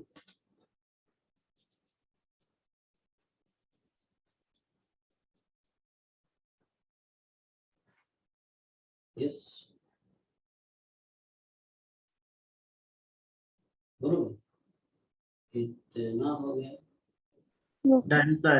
Done sir. चलो अच्छा, तो ठीक है भाई, this completes uses of dimensions। ये पूरा का पूरा डायमेंशंस के यूजेस हो गए, राइट। अब ये जो डायमेंशनल एनालिसिस है इसके कुछ ड्रॉबैक्स हैं, कुछ लिमिटेशंस हैं। क्या क्या लिमिटेशंस हैं आइडिया बना लो। लिमिटेशंस ऑफ डायमेंशनल एनालिसिस क्या हेडिंग पड़ेगी? छोटे छोटे पॉइंट्स हैं, बस अपने को याद रखना है। लिमिटेशंस ऑफ डायमेंशनल एनालिसिस, बोलो भाई क्लियर है? पढ़ते चलो, पढ़ते चलते हैं। पॉइंट नंबर 1 पढ़ ले, limitations of dimensional analysis. Point number 1 clear. देख, डायमेंशनल एनालिसिस का जो सबसे पहला ड्रॉबैक है, जो एलिमेंट्री फंडामेंटल बेसिक जो फ्लॉ है, जो ड्रॉबैक है, जो लिमिटेशन है, वो ये है कि डायमेंशनल एनालिसिस की हेल्प से किसी भी इक्वेशन में जो कांस्टेंट है उसको आप डिराइव नहीं कर सकते हैं। जैसे अभी अभी हम लोग इस फॉर्मूले को डिराइव किए हैं, t बराबर 2 pi root of l by g using this dimensional analysis. तो हमने माना t की वैल्यू है ना, l की पावर a है, g की पावर b है, फिर दोनों साइड के डायमेंशन बराबर कराए, ठीक है। बट वहां से हम डायमेंशनलेस कांस्टेंट 2 पाई नहीं निकाल पाए थे। निकाल पाए थे क्या? 2 पाई तो हमने एक्सपेरिमेंटली निकाला, 2 पाई हमने डायमेंशंस की हेल्प से नहीं निकाला, वो तो हमने मेजर करके निकाला। हाँ भाई, टाइम पीरियड ये, लेंथ ये, जी ये, तो के ये। तो सबसे पहला सबसे बेसिक ड्रॉबैक यही है कि डायमेंशनल एनालिसिस की हेल्प से किसी भी इक्वेशन में जो कांस्टेंट यूज हो रहा है, it can not be calculated. क्या? जो कांस्टेंट है ना, it can not be calculated. जैसे कि काइनेटिक एनर्जी है हाफ mv²। क्या बोला? तो काइनेटिक एनर्जी m और वेलोसिटी इनको रिलेट कर सकते हो। हाफ कहां से लाएगा रे? ठीक है, हाफ तो तुम्हें एक्सपेरिमेंटली ही निकालना पड़ेगा, है ना। t बराबर 2 pi root of l by g है, t l g में रिलेट कर लेगा, 2 पाई कहां से लाएगा? तो है ना, तो ये पहला ऐसे ही है ना, छापते चलो। पॉइंट नंबर 2 पढ़ लो, छापते चलो, आगे बढ़ते चलो। क्लियर भाई? बोलो भाई, इतना हो गया? Yes sir. चलो पॉइंट्स ऐसे पढ़ते चलो, पढ़ते जाते हैं। बोल, सेकंड पॉइंट क्लियर? देख, दूसरा लिमिटेशन ये है क्या कि डायमेंशनल एनालिसिस की हेल्प से आप ऐसे इक्वेशंस को प्रूव नहीं कर सकते हो जिसमें ट्रिग्नोमेट्रिक फंक्शंस का इन्वॉल्वमेंट है, जिसमें लॉग के फंक्शंस का इन्वॉल्वमेंट है, जिसमें एक्सपोनेंशियल फंक्शंस का इन्वॉल्वमेंट है। दे can not be derived. Example दिखाऊं? आओ, जैसे डिस्प्लेसमेंट टाइम का इस तरह का फंक्शन है, ये एक्चुअली इक्वेशन ऑफ डिस्प्लेसमेंट होती है इन एसएचएम। चमका नहीं होगा रे, ये एसएचएम में इक्वेशन ऑफ डिस्प्लेसमेंट बोलते हैं। क्या ये? अब पढ़ेंगे रे, टेंशन मत ले, सिंपल हार्मोनिक मोशन पढ़ाया जाएगा, उसमें हम लोग डिटेल में चर्चा करेंगे। x बराबर a sin omega t, x मतलब डिस्प्लेसमेंट, a होता है एम्पलीट्यूड, ओमेगा होती है एंगुलर फ्रीक्वेंसी, t होता है टाइम, ठीक है। इसको बोलते हैं equation of displacement in SHM, ठीक। मतलब किसी पार्टिकल का डिस्प्लेसमेंट टाइम का sin थीटा का फंक्शन होता है ना एसएचएम, ये एसएचएम की इनिशियल कंडीशंस होती है। तो अगर मैं तुम्हें पूछता हूं कि derive relation between x a omega and t, तो ठीक है भाई, तुम x में, a में, ओमेगा में, t में रिलेशन निकाल लोगे, साइन कहां से लाएगा भाई? हमारे पास तो जो नॉर्मल रास्ता है वो तो यही है कि हाँ भाई x प्रोपोर्शनल टू a की पावर ये, ओमेगा की पावर वो, और जो भी है। अरे साइन कहां से लाएगा रे? या मैंने कॉस लिख दिया तो कॉस कहां से लाएगा? तो ऐसे टर्म्स को आप एनालाइज नहीं कर सकते यूजिंग दिस डायमेंशनल एनालिसिस। और सैंपल दिखाऊं? जैसे मान ले वेव की इक्वेशन हम लोग, है ना, वेव्स में पढ़ेंगे, ठीक है। जो ट्रैवलिंग वेव्स होते हैं, जो प्रोग्रेसिव वेव्स होते हैं, उनकी इक्वेशन ये होती है। क्या? जैसे मान ले पहला हो गया। एक और एग्जांपल, जैसे मान ले किसी वेव फंक्शन की इक्वेशन है y बराबर a इंटू ई की पावर कुछ भी, मतलब ये ट्रैवलिंग वेव की इक्वेशन होती है। पढ़ेंगे, इक्वेशन में मत जाना कहाँ से आ गया क्या आ गया, ठीक है। जो कंसेप्ट बताने की कोशिश कर रहा हूँ उसको फील कर। जैसे मान लो मैं तुम्हें बोलता हूँ कि किसी पार्टिकल का डिस्प्लेसमेंट, ठीक है, उस पार्टिकल के एक्स कोऑर्डिनेट और टाइम पे इस तरह से डिपेंड करता है ठीक है। तो सब तुम डिराइव कर लोगे, लेकिन ई कहाँ से लाओगे? आई मीन एक्सपोनेंशियल फंक्शन थोड़ी लाओगे भाई, तुम तो ऐसे ही डिराइव करोगे ना। हाँ, y डिपेंड करता है a की पावर ये, k की पावर वो, और मतलब जो भी है ना, जो भी व्हाटएवर इज, है ना। बट यहाँ पे एक्सपोनेंशियल ई कहाँ से आएगा? ये मान लो लॉग का टर्म इन्वॉल्व है, वो भी वेव का फंक्शन है क्या? तो y बराबर ln ऑफ कुछ भी, मैं कुछ भी रैंडम इक्वेशन लिख रहा हूँ ना, kx माइनस ओमेगा टी या kx प्लस ओमेगा टी, है ना। ये भी वेव फंक्शन की इक्वेशन है। तो पूछता बता y x ओमेगा टी, तो ठीक है भाई, उनमें रिलेशन निकाल लेगा, लेकिन लॉग कहाँ से आएगा, ln कहाँ से आएगा, है ना। तो तुम तो ऐसे ही लोगे ना, y प्रोपोर्शनल टू, है ना, k की पावर x की पावर इसकी पावर उसकी पावर सबकी पावर, समझा ना। लेकिन ln कहाँ से आएगा, लॉग कहाँ से आएगा, राइट। तो डायमेंशनल एनालिसिस के हेल्प से आप ऐसे इक्वेशंस को प्रूव नहीं कर सकते जिसमें ट्रिग्नोमेट्रिक रेशियोस इन्वॉल्व हो। आई मीन ट्रिग्नोमेट्रिक फंक्शंस हैं, sin theta cos theta tan theta, इसमें एक्सपोनेंशियल फंक्शन है, लॉग के फंक्शंस हैं। बढ़ाते चल, ठीक है। पॉइंट नंबर नेक्स्ट पढ़ लें।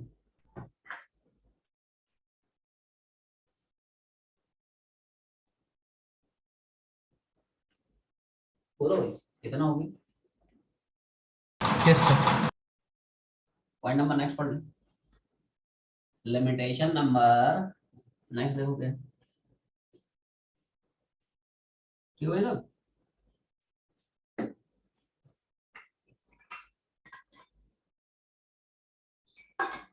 तो भाई साहब अगला ड्रॉबैक ये है, क्या है? द नेक्स्ट ड्रॉबैक इज, समझ लो। ओके, हो गया सर। इनके डिटेल में जाना, ये सब क्या होता है ना, पढ़ने के लिए, है ना। ट्रैवलिंग वेव फंक्शंस के एग्जांपल्स बना लेते हैं, तो अभी समझ में नहीं आएगा, है ना। वेव्स का चैप्टर जब ओपन होगा तब क्लियर होगा।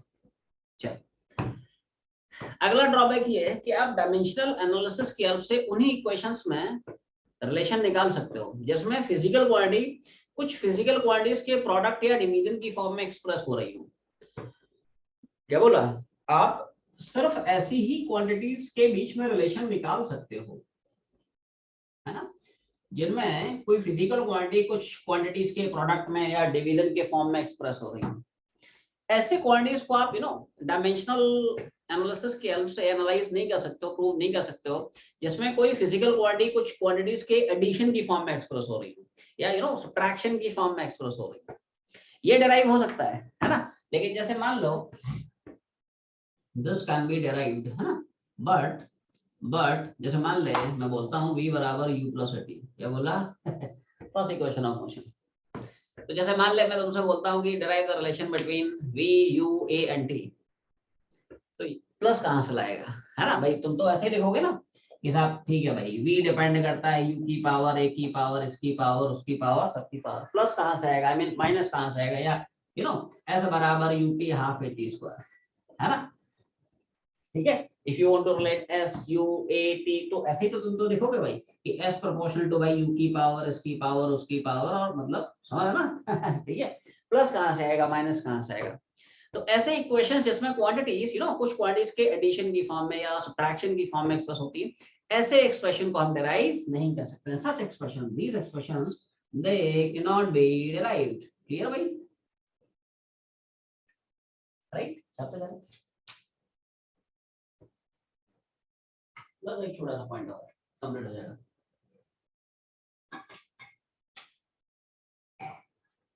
बोलो भाई, इतना हो गया।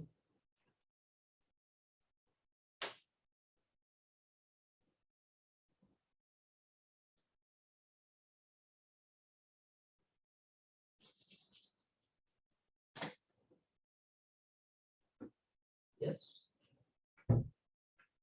आंसर। आखिरी पढ़ ले, पॉइंट नंबर लास्ट पढ़ ले, दो क्या क्लियर भाई।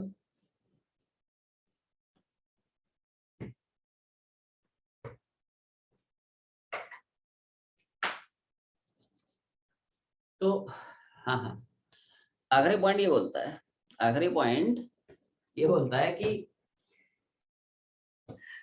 अगर कोई फिजिकल क्वांटिटी 3 से ज्यादा क्वांटिटीज पर डिपेंड करती है, क्या बोला, अगर कोई ऐसी फिजिकल क्वांटिटी है which depends upon more than 3 quantities, जैसे 4 पे डिपेंड करती है, 5 फिजिकल क्वांटिटी पे डिपेंड करती है, तो ऐसे केस में जो डायमेंशनल एनालिसिस का मेथड है इट फेल्स, ऐसा है, राइट, ये एप्लीकेबल नहीं होता है, ठीक है। ऐसा क्या है, क्यों है, देखो, अगर मान ले कोई फिजिकल क्वांटिटी, ठीक है, 3 तक ठीक है, कोई फिजिकल क्वांटिटी 3 क्वांटिटीज पे डिपेंड कर रही है, ठीक है, जैसे मान ले कुछ भी लिख देता हूँ, जैसे p बराबर x की पावर a, y की पावर b और कुछ भी मान ले z की पावर c, तो ये डिराइव कर सकते हो, कोई दिक्कत नहीं है ना, this can be derived, it can be, कोई दिक्कत नहीं। लेकिन मान ले इसी में कुछ ऐसा है, जैसे मान लो x की पावर a, y की पावर b, सब कुछ मल्टीप्लिकेशन डिवीजन के ही फॉर्म में एक्सप्रेस कर रहे हैं, क्योंकि एडिशन सब्ट्रैक्शन तो हम वैसे ही एनालाइज नहीं कर सकते हैं, है ना, पिछले लिमिटेशन में कर चुके हैं, ठीक है। और एक और इसमें मान ले छाप देता हूँ, एक और मान ले कुछ, है ना, q की पावर, जैसे मान ले मैंने d डाल दिया, क्या डाल दिया भाई, कुछ भी डाल दिया, क्लियर। तो ऐसे केस में हम यहाँ पे रिलेशन डिराइव नहीं कर पाते, गाड़ी हमारी फंस सकती है, क्यों क्योंकि डायमेंशनल एनालिसिस में हम लोग करते क्या है, LHS और RHS में m की पावर, l की पावर, t की पावर बराबर कराते हैं। देख, मोस्ट ऑफ द क्वांटिटीज में आपको MLT ही मिलेगा, ऐसा है मैक्सिमम 90% जो क्वांटिटीज है ना, उनमें आपको MLT ही मिलेगा, ऐसा है। तो MLT मतलब अल्टीमेटली आपके पास इक्वेशन तो 3 ही बनने वाले हैं, m की पावर यहाँ से, l की पावर यहाँ से, है ना, t की पावर यहाँ से, तो अल्टीमेटली इक्वेशन तो 3 ही बनेंगे। क्या अननोन तो मैं 4 देख रहे हैं, ये सुनो भाई साहब, a है, b है, c है, d है, ये सुनो भाई, जितने इक्वेशंस उतने ही तो अननोन्स होने चाहिए, तभी तो आप इक्वेशंस को सॉल्व कर सकते हो। जैसे a बराबर 2, तो एक ही इक्वेशन, एक ही अननोन सॉल्व हो गया, तो पहले सॉल्व हुआ है, मतलब उसमें क्या सॉल्व करना। अब जैसे 2 इक्वेशन है, इधर देखो, तो 2 ही अननोन है, तो सॉल्व हो गया। एक और वेरिएबल बढ़ा दे, a plus b plus c बराबर कुछ भी छाप दे, तो 3 अननोन्स हो गए, तो 3 इक्वेशंस तो सॉल्व कर सकते हो, है ना। एक और बढ़ा दे, मान ले a plus b plus c plus d बराबर कुछ भी, तो 4 अननोन्स है, इसलिए 4 इक्वेशन चाहिए। लेकिन मैं बोलता नहीं नहीं नहीं नहीं नहीं नहीं नहीं, मेरे पास अननोन तो साहब 4 हैं, लेकिन इक्वेशन 3 है, क्या 4 अननोन निकाल सकते हो यूजिंग 3 इक्वेशंस, यस और no? No, sir. No, sir. Solve ही नहीं कर सकते। जितने unknowns we need same number of equations, एक अननोन एक equation, 2 unknown 2 equation, 3 known 3 equation, unknown 4 है, इक्वेशन 3 है, तो सॉल्व नहीं कर पाएंगे, है ना। तो आप जो है m की पावर, l की पावर, t की पावर अगर दोनों साइड बराबर कराएंगे तो इक्वेशन तो भाई 3 ही बनेंगे, नंबर ऑफ अननोन्स 4 हो जाएंगे, नोन नहीं अननोन्स, नंबर ऑफ अननोन्स जो है 4 हो जाएंगे, तो वहां पे गाड़ी फंस जाएगी, आप सॉल्व नहीं कर सकते, कैन नॉट बी डिराइव्ड, ऐसा है। इसलिए ध्यान रखें, ऐसे केस में जहां पे कोई फिजिकल क्वांटिटी 3 से ज्यादा क्वांटिटीज पे डिपेंड कर रही है, 4 क्वांटिटी पे, 5 क्वांटिटी पे, 6 क्वांटिटी पे, ऐसे इक्वेशंस को हम लोग डायमेंशनल एनालिसिस के हेल्प से डिराइव नहीं कर सकते हैं। तो ये कुछ बेसिक लिमिटेशंस एंड ड्रॉबैक्स हैं इस डायमेंशनल एनालिसिस के, जनरली पूछ लेता है भाई तुम्हारे स्कूल एग्जाम्स में, ठीक है, अपने को याद रखना है। बोलो भाई।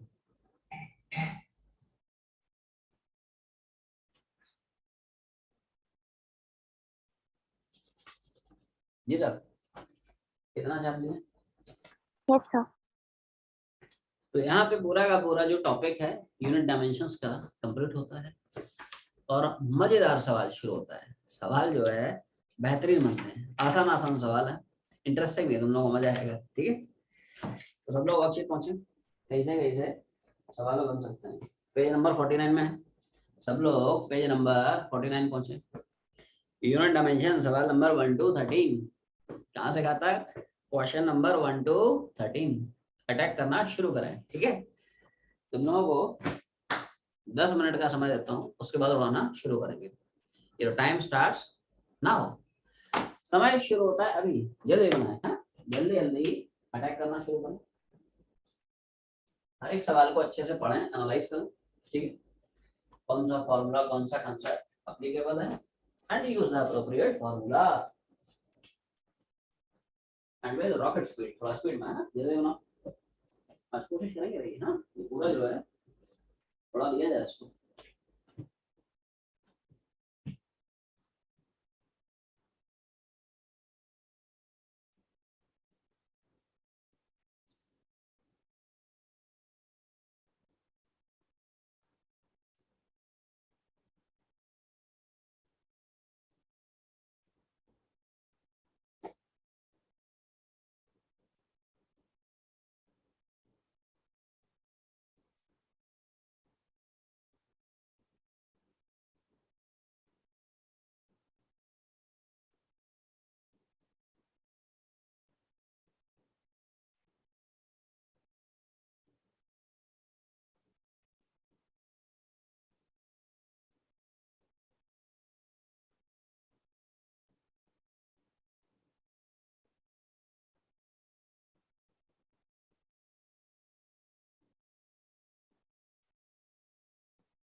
गई?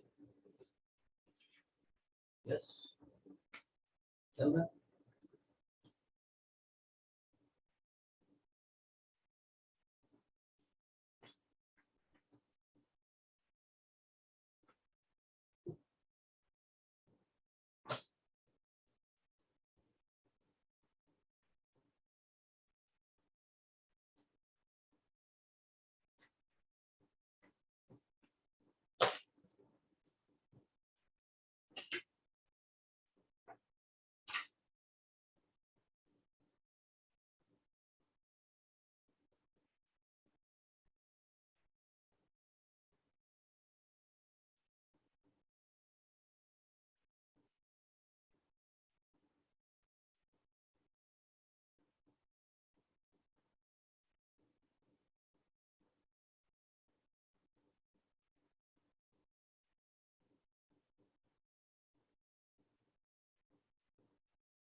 आओ देखते हैं भाई, ठीक है। तुम लोग जो है मन में सवाल थोड़ा बहुत ऐसे ही बैठे हो। जी सर, आप थोड़ा बना है। हाँ, जनता बहुत कम देख रही है। 1 2, चलो बहुत अच्छा। पहले सवाल में बच गई बॉन्ड। चलो, हाँ हाँ, वेरी गुड, आ जाओ देखते हैं। पहली बॉल पे क्लीन बोर्ड, ठीक। Force acting on the particle इतना यूनिट्स ऑफ, ये उस वाले कंसेप्ट से रिलेटेड है क्या, मैंने बताया ना यूनिट डायमेंशन में ना तुम लोगों को थोड़ा सा प्रैक्टिस अच्छे खासे है ना क्वेश्चन से करनी पड़ेगी। सवाल आसान है but requires lot of practice. Actually practice कर बहुत आसान लगेंगे, प्रैक्टिस नहीं करेगा ठीक है तो थोड़ा सा तकलीफ है। देख इसमें भाई साहब वाला फार्मूला n2 बराबर n1 n2 वाला फार्मूला घुमाएंगे तो देखो जैसे दो अलग अलग सिस्टम उसने चिपका दिया है। क्या है सर, एक सिस्टम में, ठीक है, एक सिस्टम मतलब जो एसआई सिस्टम है उसमें वैल्यू मान ले 5 न्यूटन गिवन है, उसमें हमें पता है भाई ठीक है केजी है मीटर है ना। एक उसने और सिस्टम डिफाइन किया जिसमें unit of length and time are doubled, ठीक है भाई। तो देखो लेंथ मतलब मीटर, मीटर को उसने 2 मीटर चिपका दिया, टाइम मतलब सेकंड की जगह 2 सेकंड चिपका दिया है ना। और देखो मास को आधा कर दिया, केजी होता है तो केजी बाई 2 चिपका दिया है ना। अप्रोच समझ, अप्रोच क्या अप्रोच हिट कर रहा हूँ, बाकी तो सिंपल कैलकुलेशन, ठीक है। तो देखो हम लोग क्या पढ़ते हैं भाई, इधर देख n2 बराबर n1, ये अपने को याद रखना पड़ेगा ये जो बेसिक है ना। अच्छा फोर्स है, क्या है सर फोर्स, तो फोर्स की डायमेंशन क्या होती है mlt - 2, क्या है ना। तो देखो L1 by L2 तो ml है ना, t - 2 क्या t1 by t2, ठीक है भाई। अब यहाँ पे सारी वैल्यू चिपकाते चल। हाँ हाँ हाँ हाँ, कोई बात नहीं, इधर देखे तो देख, सुन मेरी बात ध्यान से, इधर देख।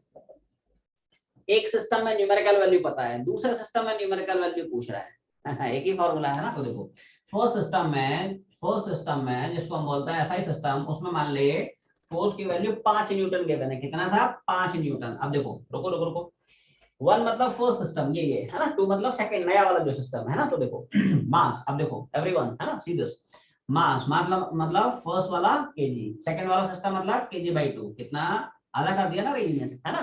तो देखो लेंथ कितना मीटर, यहाँ पे कितना कर दिया, डबल कर दिया 2 मीटर, है ना। टाइम यहाँ पे कितना सेकंड, और यहाँ पे उसने क्या कर दिया, डबल। अरे सिंपल है, कुछ है थोड़ी, बहुत आसान आसान सवाल है, ठीक है। देखो केजी केजी निपटाते हैं, है ना। तो देखो n2 बराबर 5, ये ऊपर जाएगा तो 2, है ना, ये हो जाएगा 1/2। अच्छा इसको मैं ऊपर ले जाऊंगा तो क्या 2 की पावर -1 हो जाएगा, और क्या होल पावर -2 है क्या, सुनो 1/2 है ना। तो मैं ऊपर ले गया 2 की पावर -1, और खैर ये तो -2 बना है। तो देखो n2 बराबर 5, और ये क्या माइनस माइनस प्लस हो जाएगा, या सुनो multiplication, I mean power power multiply हो जाएंगे तो माइनस माइनस प्लस हो जाएगा, तो ये कितना आ जाएगा, हाँ ये कहानी है, राइट। मतलब अगर फोर्स सिस्टम में फोर्स की वैल्यू है 5 न्यूटन, है ना, तो इसका मेजरमेंट सेकेंड सिस्टम में, ये जो आप नया सिस्टम डिफाइन कर रहे हैं जिसमें मास की यूनिट आधा कर रहे हैं, लेंथ की यूनिट डबल कर रहे हैं, टाइम की यूनिट डबल कर रहे हैं, उस सिस्टम में फोर्स की वैल्यू कितनी हो जाएगी, फोर्स की न्यूमेरिकल वैल्यू कितनी हो जाएगी, 20। क्लियर है भाई। जिनका जिनका नहीं बना है भाई छापते चलें, जिनका जिनका नहीं बना है छाप लें। बोलो भाई सर क्या हाल है।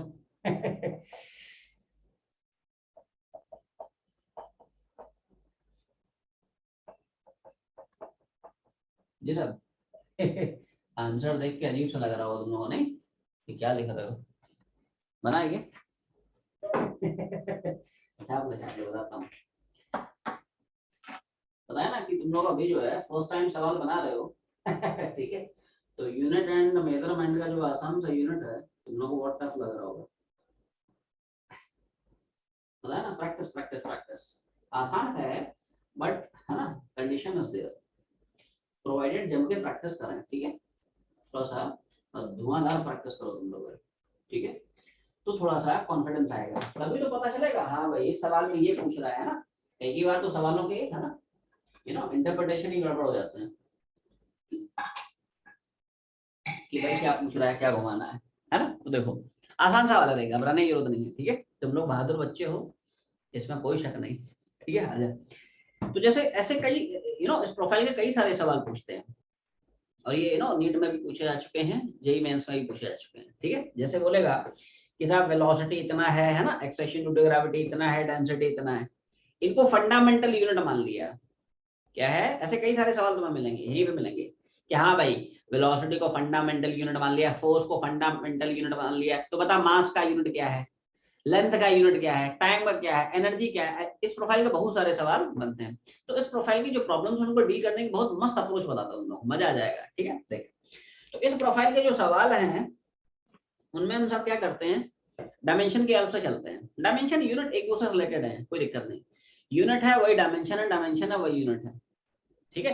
भाई वेलोसिटी का यूनिट पड़ता है मीटर पर सेकंड, डायमेंशन क्या है भाई, एक ही बात है, क्या दिक्कत है, ठीक है। यूनिट डायमेंशन ठीक है ना, दे मूव है ना, हैंड इन हैंड, है ना, पैरेलल चलते हैं। तो देखो देखो देखो एवरीवन सी दिस, वेलोसिटी मान लो गिवन है 3 × 10⁸, तो वेलोसिटी मतलब मैं लिखूंगा lt - 1, क्या गिवन है साहब, lt - 1 3 × इक्वेशन, समझ है ना, इक्वेशन पकड़ना कैसे मैं बना रहा हूँ। इस प्रोफाइल के प्रॉब्लम्स को डील करने की यही अप्रोच होती है कि हाँ भाई वेलोसिटी गिवन है, मतलब मैंने lt - 1 चिपका दी है ना। ऐसे कई सारे इक्वेशन बनाऊंगा, फिर वहां से l कितना है, t कितना है, m कितना सॉल्व कर लेंगे, है ना।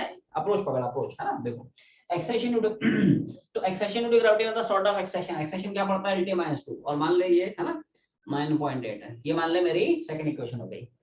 थर्ड क्या है, डेंसिटी, क्या है डेंसिटी, तो डेंसिटी साहब क्या होती है, देखो डेंसिटी यहाँ छाप देता हूँ, डेंसिटी क्या होता है, मास अपॉन वॉल्यूम, है ना। क्या होता है, तो मास मतलब m हो गया, वॉल्यूम मतलब length into breadth into height, क्या l into l into l will give you lpu, मतलब ml - 3 क्या हो गया। तो डेंसिटी मतलब मैं चिपका रहा हूँ ml - 3, और ये मान लो 13600, क्या है 13600, क्लियर है। इस डेटा के बेस पे इनको उसने फंडामेंटल माना, इसको उसने क्या माना, फंडामेंटल। अब बता मास का क्या है, लेंथ का क्या है, या टाइम का क्या है। अरे भाई तो इस प्रोफाइल के प्रॉब्लम्स में हम इस तरह की इक्वेशंस फ्रेम कर लेते हैं, है ना, कि भाई lt - 1 पता है, lt - 2 पता है, ml - 3 पता है, तो यहाँ से m कितना है, l कितना है, t कितना निकल आएगा। एक्चुअली में इस प्रोफाइल के प्रॉब्लम्स को डील करने की ये बेसिक सी अप्रोच है। क्या हमारे पास 3 इक्वेशंस हैं, और क्या 3 ही नंबर ऑफ अननोन्स हैं, ये सुनो m l t निकल आएगा। तो इस प्रोफाइल के प्रॉब्लम्स को बनाने का ये अप्रोच है, ठीक है, बहुत स्ट्रेट फॉरवर्ड अप्रोच बता रहा हूँ, ठीक है। और बहुत सिंपल कैलकुलेशन, देखो इन दोनों को डिवाइड कर दे, डायरेक्टली टाइम निकल आएगा। टाइम की वैल्यू किसी भी एक क्वेश्चन चिपका दे, वहां से निकल आएगा। देख क्या कर रहा हूँ, 2/1/2 क्या कर रहे हैं, 1/, तो देखो एलसीएस एलसीएस उड़ाएगा तो ये आएगा, आरसीएस आरसीएस उड़ाएगा। बोलो भाई इतना क्लियर है? आवाज नहीं आई, ये सुनो, एलसीएस एलसीएस उड़ाएगा है ना, आरसीएस आरसीएस उड़ाएगा। बोलो भाई क्लियर है? एलआर उड़ जाएगा तो क्या ऊपर टी बचेगा? ये सुनो, बोलो Yes, sir. भाई एक बार बता, ऊपर जाएगा तो टी स्क्वायर हो जाएगा ना रे, और मल्टीप्लिकेशन बार बार जोड़ा जाएगा तो 2 - 1 1, तो टी पावर 1 मतलब सेम है। इसको चेक करके देखना, ये आएगा आंसर। क्या इसको सॉल्व करके चेक कर, आ रहा है कि नहीं आ रहा है? इसको सॉल्व करके देखेगा, चेक करके देख, ये अप्रोच है, समझ रहा ना? तो किसी डिफरेंट सिस्टम में है ना, अगर इनको आप फंडामेंटल क्वांटिटी पकड़ रहे हैं जिनकी वैल्यू ये है, तो उसी सिस्टम में मास की वैल्यू, लेंथ की वैल्यू, टाइम की वैल्यू इस तरह से निकाल सकते हो। अब जैसे टी आ गया तो उसको किसी भी एक क्वेश्चन चिपका दे, वहां से एल निकल आएगा। एल को दूसरी क्वेश्चन चिपका दे वहां से, है ना? तो देखो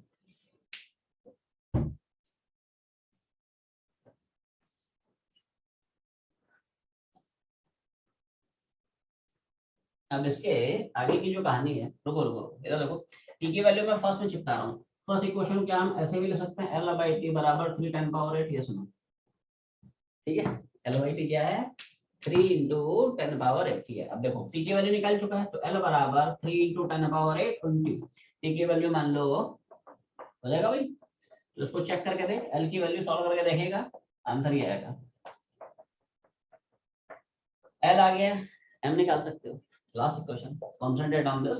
आखिरी को मैं ऐसे लिख रहा हूँ, M/L³ बराबर, बोलो भाई ये सुनो, नीचे आ जाएगा ना, L³ वजह से चिपका दे, हो जाएगा भाई। L की वैल्यू जो निकालना है यहाँ पे चिपका दे, L की जगह 9.183 × 10 पावर 15 और उसका होल क्यूब कर दे, ऐसा है राइट। इसको सॉल्व करोगे आंसर आएगा 1.29 10 पावर, क्लियर भाई? ऐसा चलते चलो।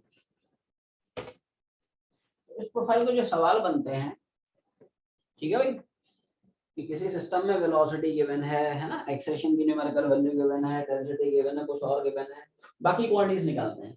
तो ऐसे केस में डायमेंशंस की हेल्प से हम लोग लिख लेते हैं, इक्वेशंस बना लेते हैं, और फिर उन इक्वेशंस को सॉल्व करके मास की वैल्यू कितनी है, लेंथ की वैल्यू कितनी है, टाइम की वैल्यू कितनी है, ठीक है भाई? बिल्कुल सिमिलर नेक्स्ट वाला है, बिल्कुल। बोलो भाई बना है चल छापते छापते छापते चल, पिछला वाला छापते पर आगे बढ़ते हैं।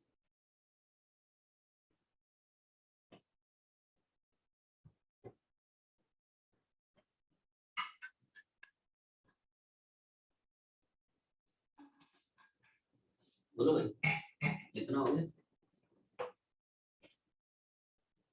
हाँ बना है? चलो बहुत अच्छा। बिल्कुल वैसा ही, बिल्कुल वैसा ही है जैसा पिछला वाला सवाल। ऐसे तुम लोगों को कई सारे सवाल जीवन में मिलेंगे, है ना? बोलेगा हम फंडामेंटल यूनिट को चेंज कर दे रहे हैं, बोलेगा फोर्स फंडामेंटल है ना, वेलोसिटी फंडामेंटल, एक्सेलेरेशन फंडामेंटल, अब बता मास क्या है, लेंथ क्या है, टाइम क्या है ना, एनर्जी क्या है, ऐसे बहुत सारे सवाल बनते हैं। तो उसी approach, same approach as in previous case. देख क्या है साहब, चलो ये देखो, जैसे बोलता है वेलोसिटी, टाइम एंड फोर्स, इनको बेसिक यूनिट मान रहा है, बेसिक मतलब फंडामेंटल, ठीक है। तो देखो, तो वेलोसिटी आप क्या पढ़ते हो, LT - 1, क्या पढ़ते हैं?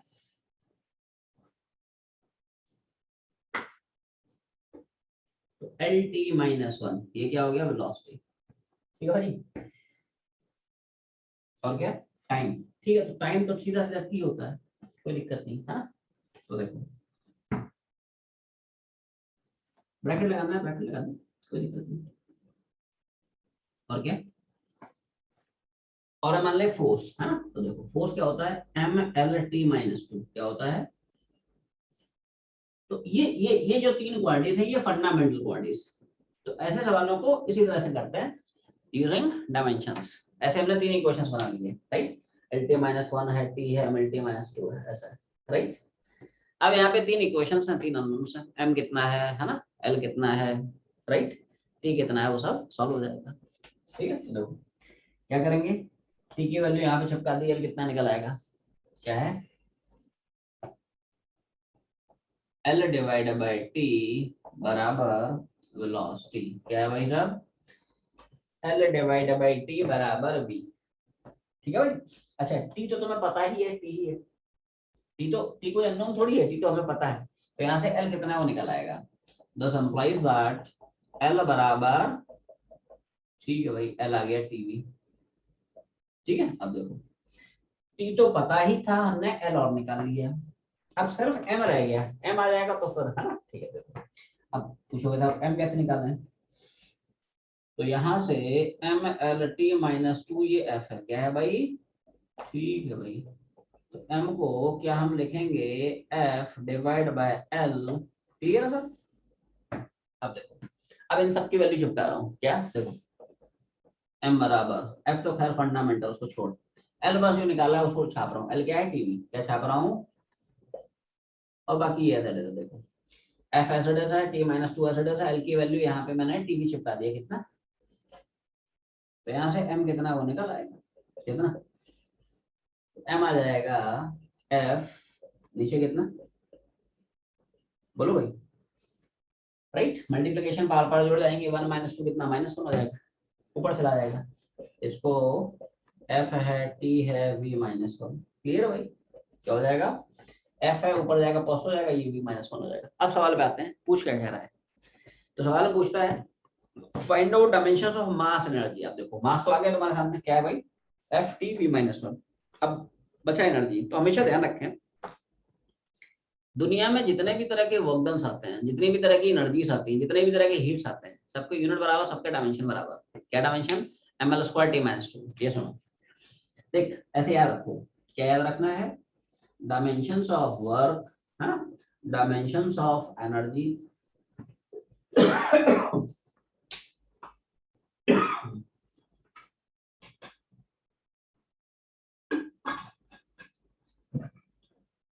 क्या है भाई, वर्क के डायमेंशन, एनर्जी के डायमेंशन, और क्या, हीट के डायमेंशन, और ये बराबर होती हैं किसके, M L square T minus 2, किसके,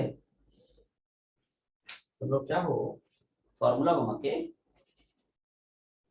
प्रूव भी कर सकते हैं।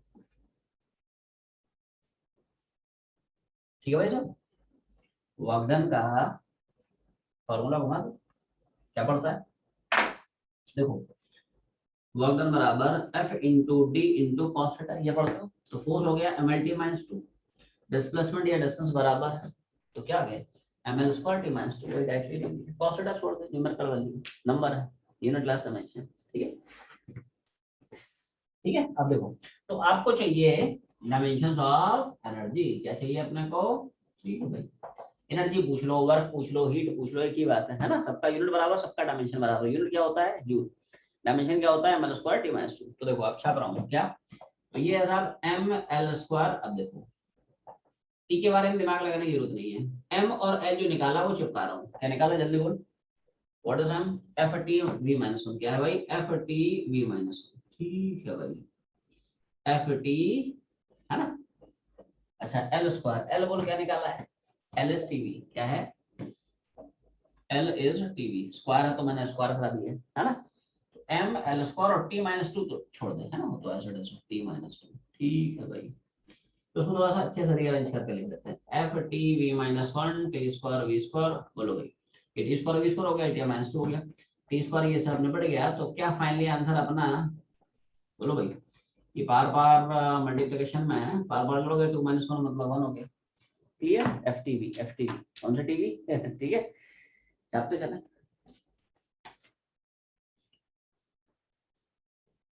अच्छा फोर्थ वाला तो डेरिवेशन वाला है, बोल बनाए, सवाल नंबर 4 जो है बना है,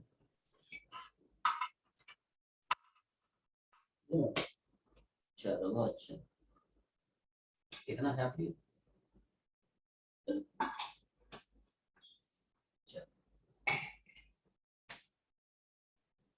आगे बढ़ा तो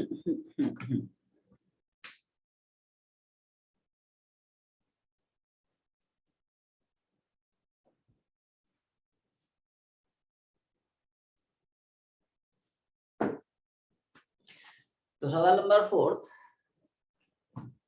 राइट, establish वो वाले यूज पे है, use of dimensional analysis, which use to establish the relation between various physical quantity, उस यूज पर बेस्ड है, ठीक है। तो देखो, centripetal force acting on a particle moving uniformly in a circle depends upon mass, velocity, radius, ठीक है। तो देखो सेंट्रीपिटल फोर्स मान ले डिपेंड कर रहा है मास पे एस 10, वेलोसिटी पे एस 10, सर्कल के रेडियस पे एस, ठीक है।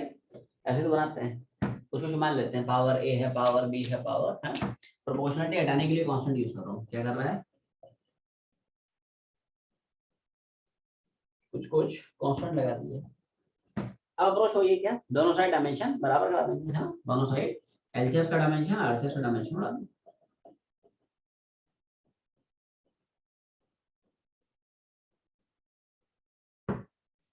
ठीक है ना, तो देखो सर, ठीक है। तो के छोड़ देंगे तो कांस्टेंट है, case numerical value, right, unit class and dimensionless quantity, उसको छोड़ देते हैं। फोर्स और डायमेंशन क्या पढ़ते हैं, ठीक है भाई। वेलोसिटी का डायमेंशन क्या होता है, ठीक है भाई। आर, अब आर क्या है, रेडियस, रेडियस बोल लो, आर का बोल लो, है ना, लेंथ बोल लो, राइट, डिस्टेंस है, डिस्प्लेसमेंट, एल इंच, क्या है भाई।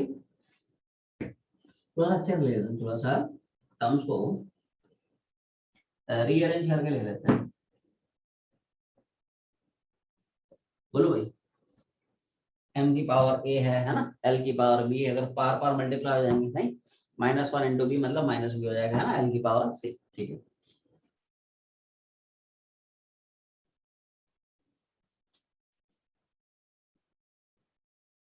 बोलो भाई, क्लियर।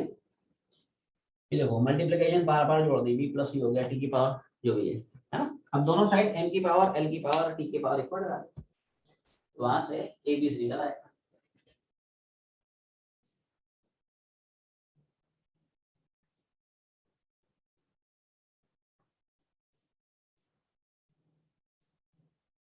देखो m की पावर दोनों साइड बराबर कराओगे, ये सुनो, यहाँ पे m की पावर a है, कुछ नहीं है, यहाँ पे 1 मान ले, ठीक है भाई। तो यहाँ से डायरेक्ट a आ गया, l की पावर यहाँ पे, l की पावर यहाँ पे इक्वल करा, तो b प्लस c, और इधर कितना है, क्लियर है भाई। t की पावर यहाँ पे -b है, यहाँ पे -2 है, -b बराबर -2, ये सुनो, तीन इक्वेशन है, तीन ही अननोन्स हैं, तीनों निकल आएंगे। तो a तो वैसे ही है, ये माइनस माइनस बढ़ा दे, b भी आ गया, है ना, और जब b आ गया तो c भी निकल ही आएगा, कितना, तो b हो गया 2 + c बराबर 1, मतलब c बराबर, ठीक है भाई, ऐसा है, ठीक है। a b c की वैल्यू जो इक्वेशन माना था उसमें चिपका दे, m की पावर a मतलब 1, v की पावर b मतलब 2, और r की पावर c मतलब, बोलो भाई, तो क्या f का एक्सप्रेशन आ जाएगा k × mv²/। अब ये जो कांस्टेंट है इसको एक्सपेरिमेंटली निकालते हैं, इसको डायमेंशनल एनालिसिस से निकाल नहीं सकते हैं। इसको कैसे निकालते हैं, एक्सपेरिमेंट करके, कि हाँ भाई तुमने कितना फोर्स लगाया, पार्टिकल का मास कितना है, पार्टिकल वेलोसिटी क्या है, कितने रेडियस के सर्कल में घूम रहा है ना। क्या करते हैं, f की वैल्यू, m की वैल्यू, v की वैल्यू, ये सारी वैल्यू चिपकाते हैं, वहां से k निकलता है ना। क्या, experimentally, by putting the values m है, v है ना। तो k की वैल्यू जो आप सॉल्व करेंगे तो 1 आता है, क्या है, k की वैल्यू, क्योंकि हमें पता है फॉर्मूला, भाई अपने को फॉर्मूला उसने दे रखा है ना, ये फॉर्मूला डिराइव करो, है ना, f बराबर mv²/r, ठीक है। तो k की वैल्यू एक्सपेरिमेंटली वो तुम्हें दे देगा कि हाँ भाई टाइम पीरियड 2π√L/g होता है, ठीक है, ये फॉर्मूला है वो डिराइव करना। बोलेगा काइनेटिक एनर्जी बराबर ½ mv², तो हमें पता है कांस्टेंट ½ है, ऐसा है, ठीक है, वो तुम्हें दे देगा, ठीक है, राइट। तो k की वैल्यू एक्सपेरिमेंटली 1 निकालते हैं, है ना, कितना फोर्स लगा रहा है, कितना मास है, कितनी वेलोसिटी, कितना रेडियस है, ये सारी वैल्यू छाप दी, तो k की वैल्यू 1 आती है। k की वैल्यू जो फाइनली 1 छापोगे तो यहाँ से फाइनली एक्सप्रेशन आएगा, this is the expression of centripetal force. Tension मतलब ये हम लोग करने वाले हैं, ठीक है, राइट। काइनेमेटिक्स के आखिरी चैप्टर में सर्कुलर मोशन में करेंगे, सेंट्रीपिटल फोर्स क्या है, सेंट्रीपिटल एक्सेशन क्या है, क्लियर?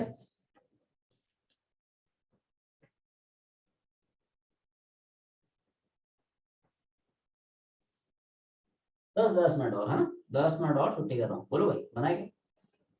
4.2 अल्फा पावर -1 क्या है? Beta -2 gamma square. यस,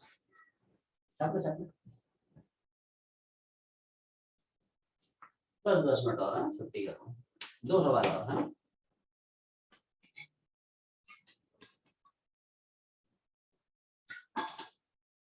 ये आसान है।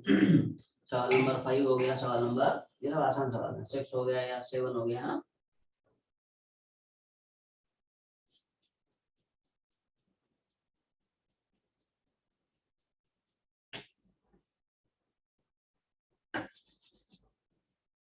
बोलो इतना हो गया।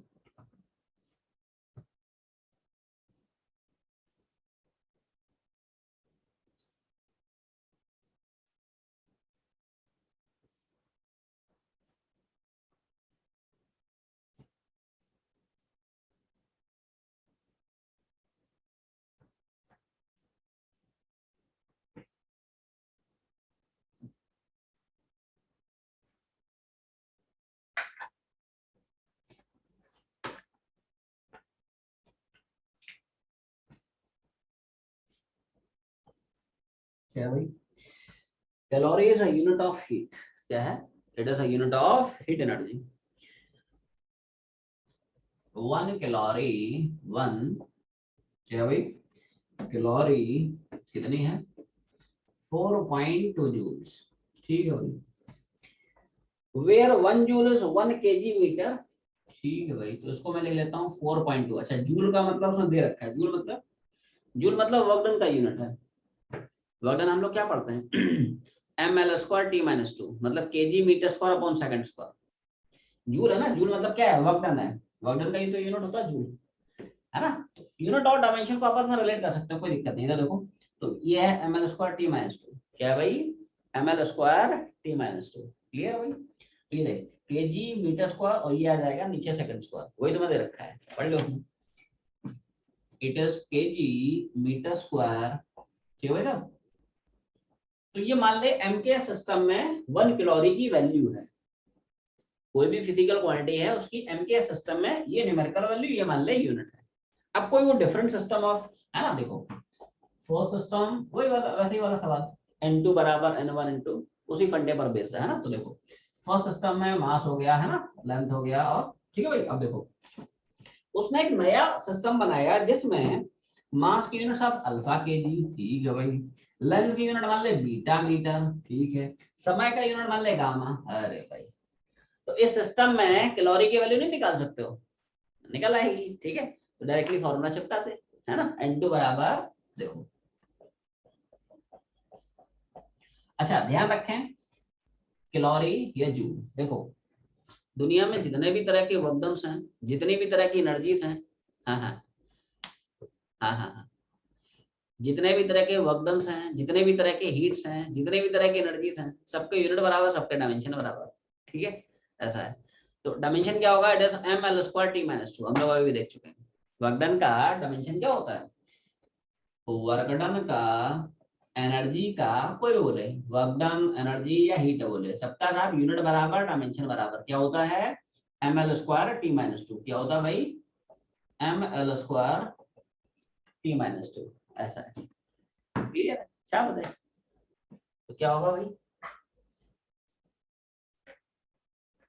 तो देखो n2 बराबर n1, m1 m2, बोलो भाई l1 l2, और स्क्वायर है तो स्क्वायर चिपका दे, t1 t2, बोलो भाई। क्लियर? सारी वैल्यू डाल दे, कुछ है तो दो लाइन का गड़बड़ कर रहा है क्या? एक मिनट, अभी ठीक Yes, sir. है? अभी ठीक है। अच्छा, तो देखो ऐसा है, तो वैसा देखो ऐसा है ml² t-2। तो देखो अब सारी वैल्यू लगा रहा हूँ, कुछ नहीं, दो लाइन का है, कुछ है थोड़ी इसमें। देखो n2 बराबर n1 फर्स्ट सिस्टम, ये अपनी फर्स्ट सिस्टम, ये क्या है? ये सब फर्स्ट सिस्टम है। तो फर्स्ट सिस्टम में न्यूमेरिकल वैल्यू, ठीक है भाई 4.2। m1 मास का यूनिट कितना? केजी। सेकंड में अल्फा केजी। ठीक है साहब। लेंथ का मीटर, यहाँ पे बीटा मीटर, ठीक है भाई। समय का सेकंड, इधर गामा सेकंड, हो गया। कुछ है तो भाई, दो लाइन का है। ये देख सेकंड ने सेकंड को मारा, हो गया। कुछ है थोड़ा, n2 बराबर 4 पॉइंट, अब थोड़ा है ना संभाल के, ये अल्फा ऊपर जाएगा तो क्या पावर -1 हो जाएगा, क्या सुनो। ये देख बीटा है ना, तो ऊपर जाएगा तो क्या हो जाएगा, क्या सुनो, बीटा पावर -1। और ये देख क्या ऊपर जाएगा, गामा -1 हो जाएगा, क्या सुनो।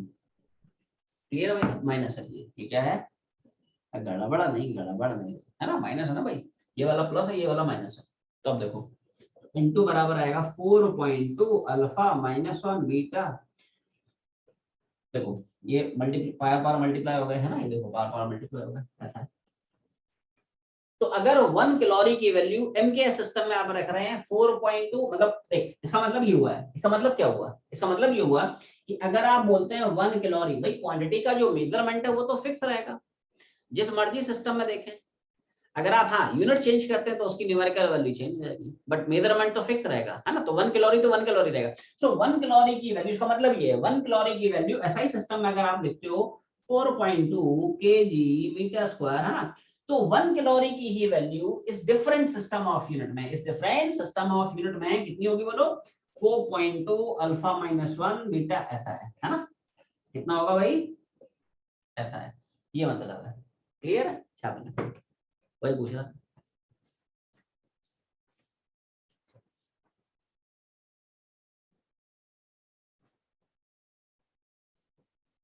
बोलो भाई।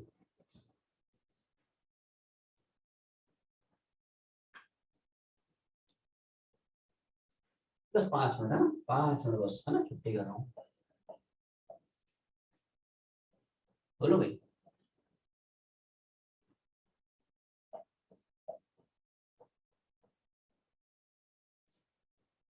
बना, कट रहा है, रुक जाओ, तो नीचे लिख देता हूँ।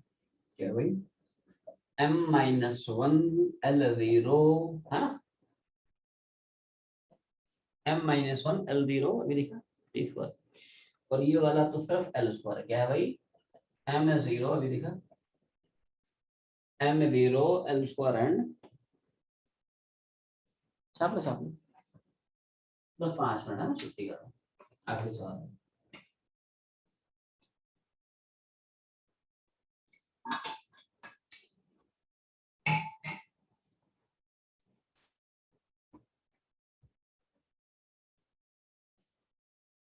बोलो भाई, इतना छाप लिया।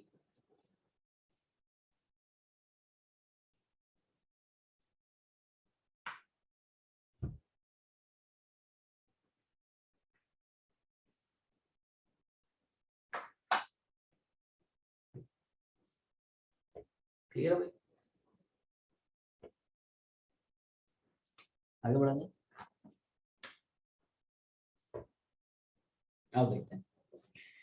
Right the dimensions of A and be in the relation, एक रिलेशन अपने को देखता है उसमें, b बराबर b minus x square upon, और उसमें पूछ रहा है कि अगर p पावर है, x डिस्टेंस है, t समय है, तो बता a और b के डायमेंशनल फॉर्मूला क्या है। ठीक है, तो इसमें प्रिंसिपल ऑफ होमोजेनिटी लगेगी, क्या लगेगी, प्रिंसिपल ऑफ होमोजेनिटी। ठीक है, दोनों साइड के डायमेंशंस बराबर बता दें, कुछ है नहीं, है ना। पहले पावर का डायमेंशन देख लेते हैं, पहले क्या करेंगे, तो वैसा पावर होता क्या है, rate of doing work, work done upon time, work done क्या पढ़ते हो, एफडी cos थीटा, ठीक है भाई। तो बोल पावर का डायमेंशन क्या आएगा, फोर्स डिस्प्लेसमेंट, cos थीटा छोड़ दे न्यूमेरिकल वैल्यू, तो फोर्स हो गया mlt -2, है ना, डिस्प्लेसमेंट बोलो डिस्टेंस बोलो कोई दिक्कत नहीं है, टाइम, तो वैसा भी यहाँ से पावर आ जाता है कितना, it's ml square t minus, है ना, डिवीजन बार बार सब्ट्रैक्ट हो जाएंगे, -2 -1 -3 हो जाएगा। ठीक है राइट, अब देखो, अब यहाँ पे क्या प्रिंसिपल ऑफ होमोजेनिटी घुमाते हैं। ठीक है, देखो बी का तो तुम डायरेक्टली बोल सकते हो, क्या only similar quantities can be added और सब्ट्रैक्टेड, बी और एक्स स्क्वायर को माइनस कर रहा है, मतलब पक्की बात है, जो डायमेंशन बी का वही डायमेंशन एक्स स्क्वायर का, तो डायरेक्ट आ गया क्या, dimensions of B same as that of X square, X क्या है, डिस्टेंस बोल दो डिस्प्लेसमेंट बोल दो, सब एल है ना, तो ये तो सीधा सीधा है, कोई दिक्कत नहीं किसी को, है ना, सबको समझ में आ गया। ए का कैसे निकालेगा, तो ए के लिए थोड़ा फंडा है, क्या फंडा भाई, बोलो भाई, समझ में आ गई? पी का डायमेंशन और इस पूरी क्वांटिटी का डायमेंशन सेम डायमेंशन नहीं, पी का जो डायमेंशन है और उस पूरे फैक्टर का डायमेंशन एक ही होना चाहिए, ठीक है। एलसीएस का डायमेंशन आरसीएस का डायमेंशन बराबर होना चाहिए, राइट।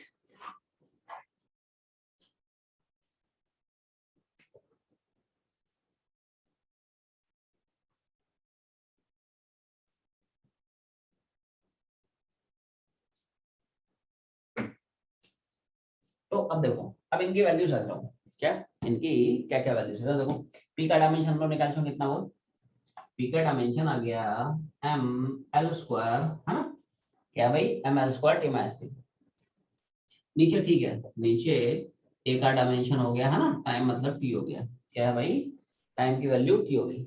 इसका डायमेंशन क्या रखेंगे, तो जो डायमेंशन बी का वही एक्स स्क्वायर का, वही बी प्लस एक्स स्क्वायर का, वही बी माइनस एक्स स्क्वायर का। तो क्या मैं बी माइनस एक्स स्क्वायर का डायमेंशन वही लिखूंगा जो कि एक्स स्क्वायर का है, और एक्स स्क्वायर मतलब क्या है एल स्क्वायर। तो बी माइनस एक्स स्क्वायर का डायरेक्टली क्या चिपका दिया एल स्क्वायर, ऐसा है। क्लियर होगा, यहाँ से डायरेक्टली ए का डायमेंशन निकल आएगा। तो देखो कुछ नहीं, बस सिंपल कैलकुलेशन, लॉजिक इतना ही। अब बस सिंपल बोलो भाई, क्लियर। अल्टी पल्टी मार दिया, इधर ले गया इसको इधर ले गया, बोलो भाई एल स्क्वायर वैसे उड़ जाएगा,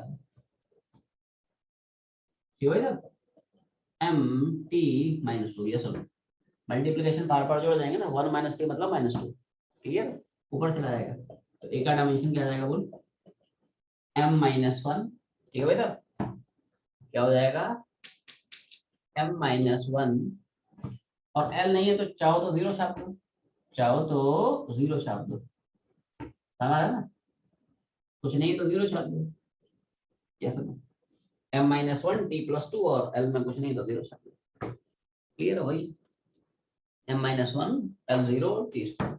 और यहाँ पे भी आप चाहो तो ठीक है, बी का जो डायमेंशन लिखा है, बी का जो डायमेंशन का अपना बी का हमने जो डायमेंशन लिखा है ऐसे भी लिख सकता, कोई दिक्कत नहीं, एम जीरो एल स्क्वायर, कोई दिक्कत नहीं, पावर जीरो मतलब वन ही रहेगा, ठीक है, ठीक है, इस पर कोई फर्क नहीं पड़ेगा।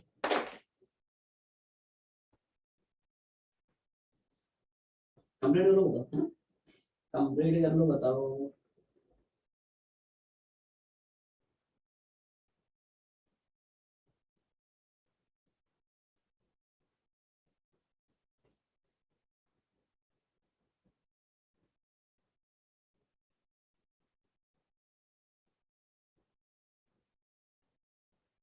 Done, sir.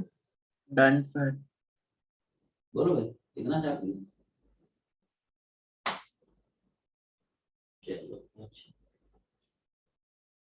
क्या कभी फोर इक्वेशंस नहीं मिलेंगे, हाँ मिल सकते हैं, क्यों नहीं मिल सकते हैं। अब मान ले कोई ऐसी फिजिकल क्वांटिटी है जिसमें टेम्परेचर के टर्म्स इन्वॉल्व हैं, स्पष्ट ज्यादा समझ ना, Yes, sir. टेम्परेचर के टर्म्स इन्वॉल्व हैं, है ना, मोल के टर्म्स इन्वॉल्व हैं, तो मिल सकते हैं चार इक्वेशन। मतलब ऐसा नहीं कि कभी नहीं मिलेंगे, मिल सकते हैं ठीक है, ऐसा नहीं कभी नहीं मिलेंगे बट मिल सकते हैं, ठीक है। जैसे हम लोग एक थर्मोडायनामिक्स में एक लॉ पढ़ा है जिसको बोलते हैं law of heat reduction, rate of heat flow का फॉर्मूला होता है Q by T बराबर K delta T by delta X, है ना तो उसमें टेम्परेचर के भी टर्म्स आ जाते हैं, कोई दिक्कत नहीं।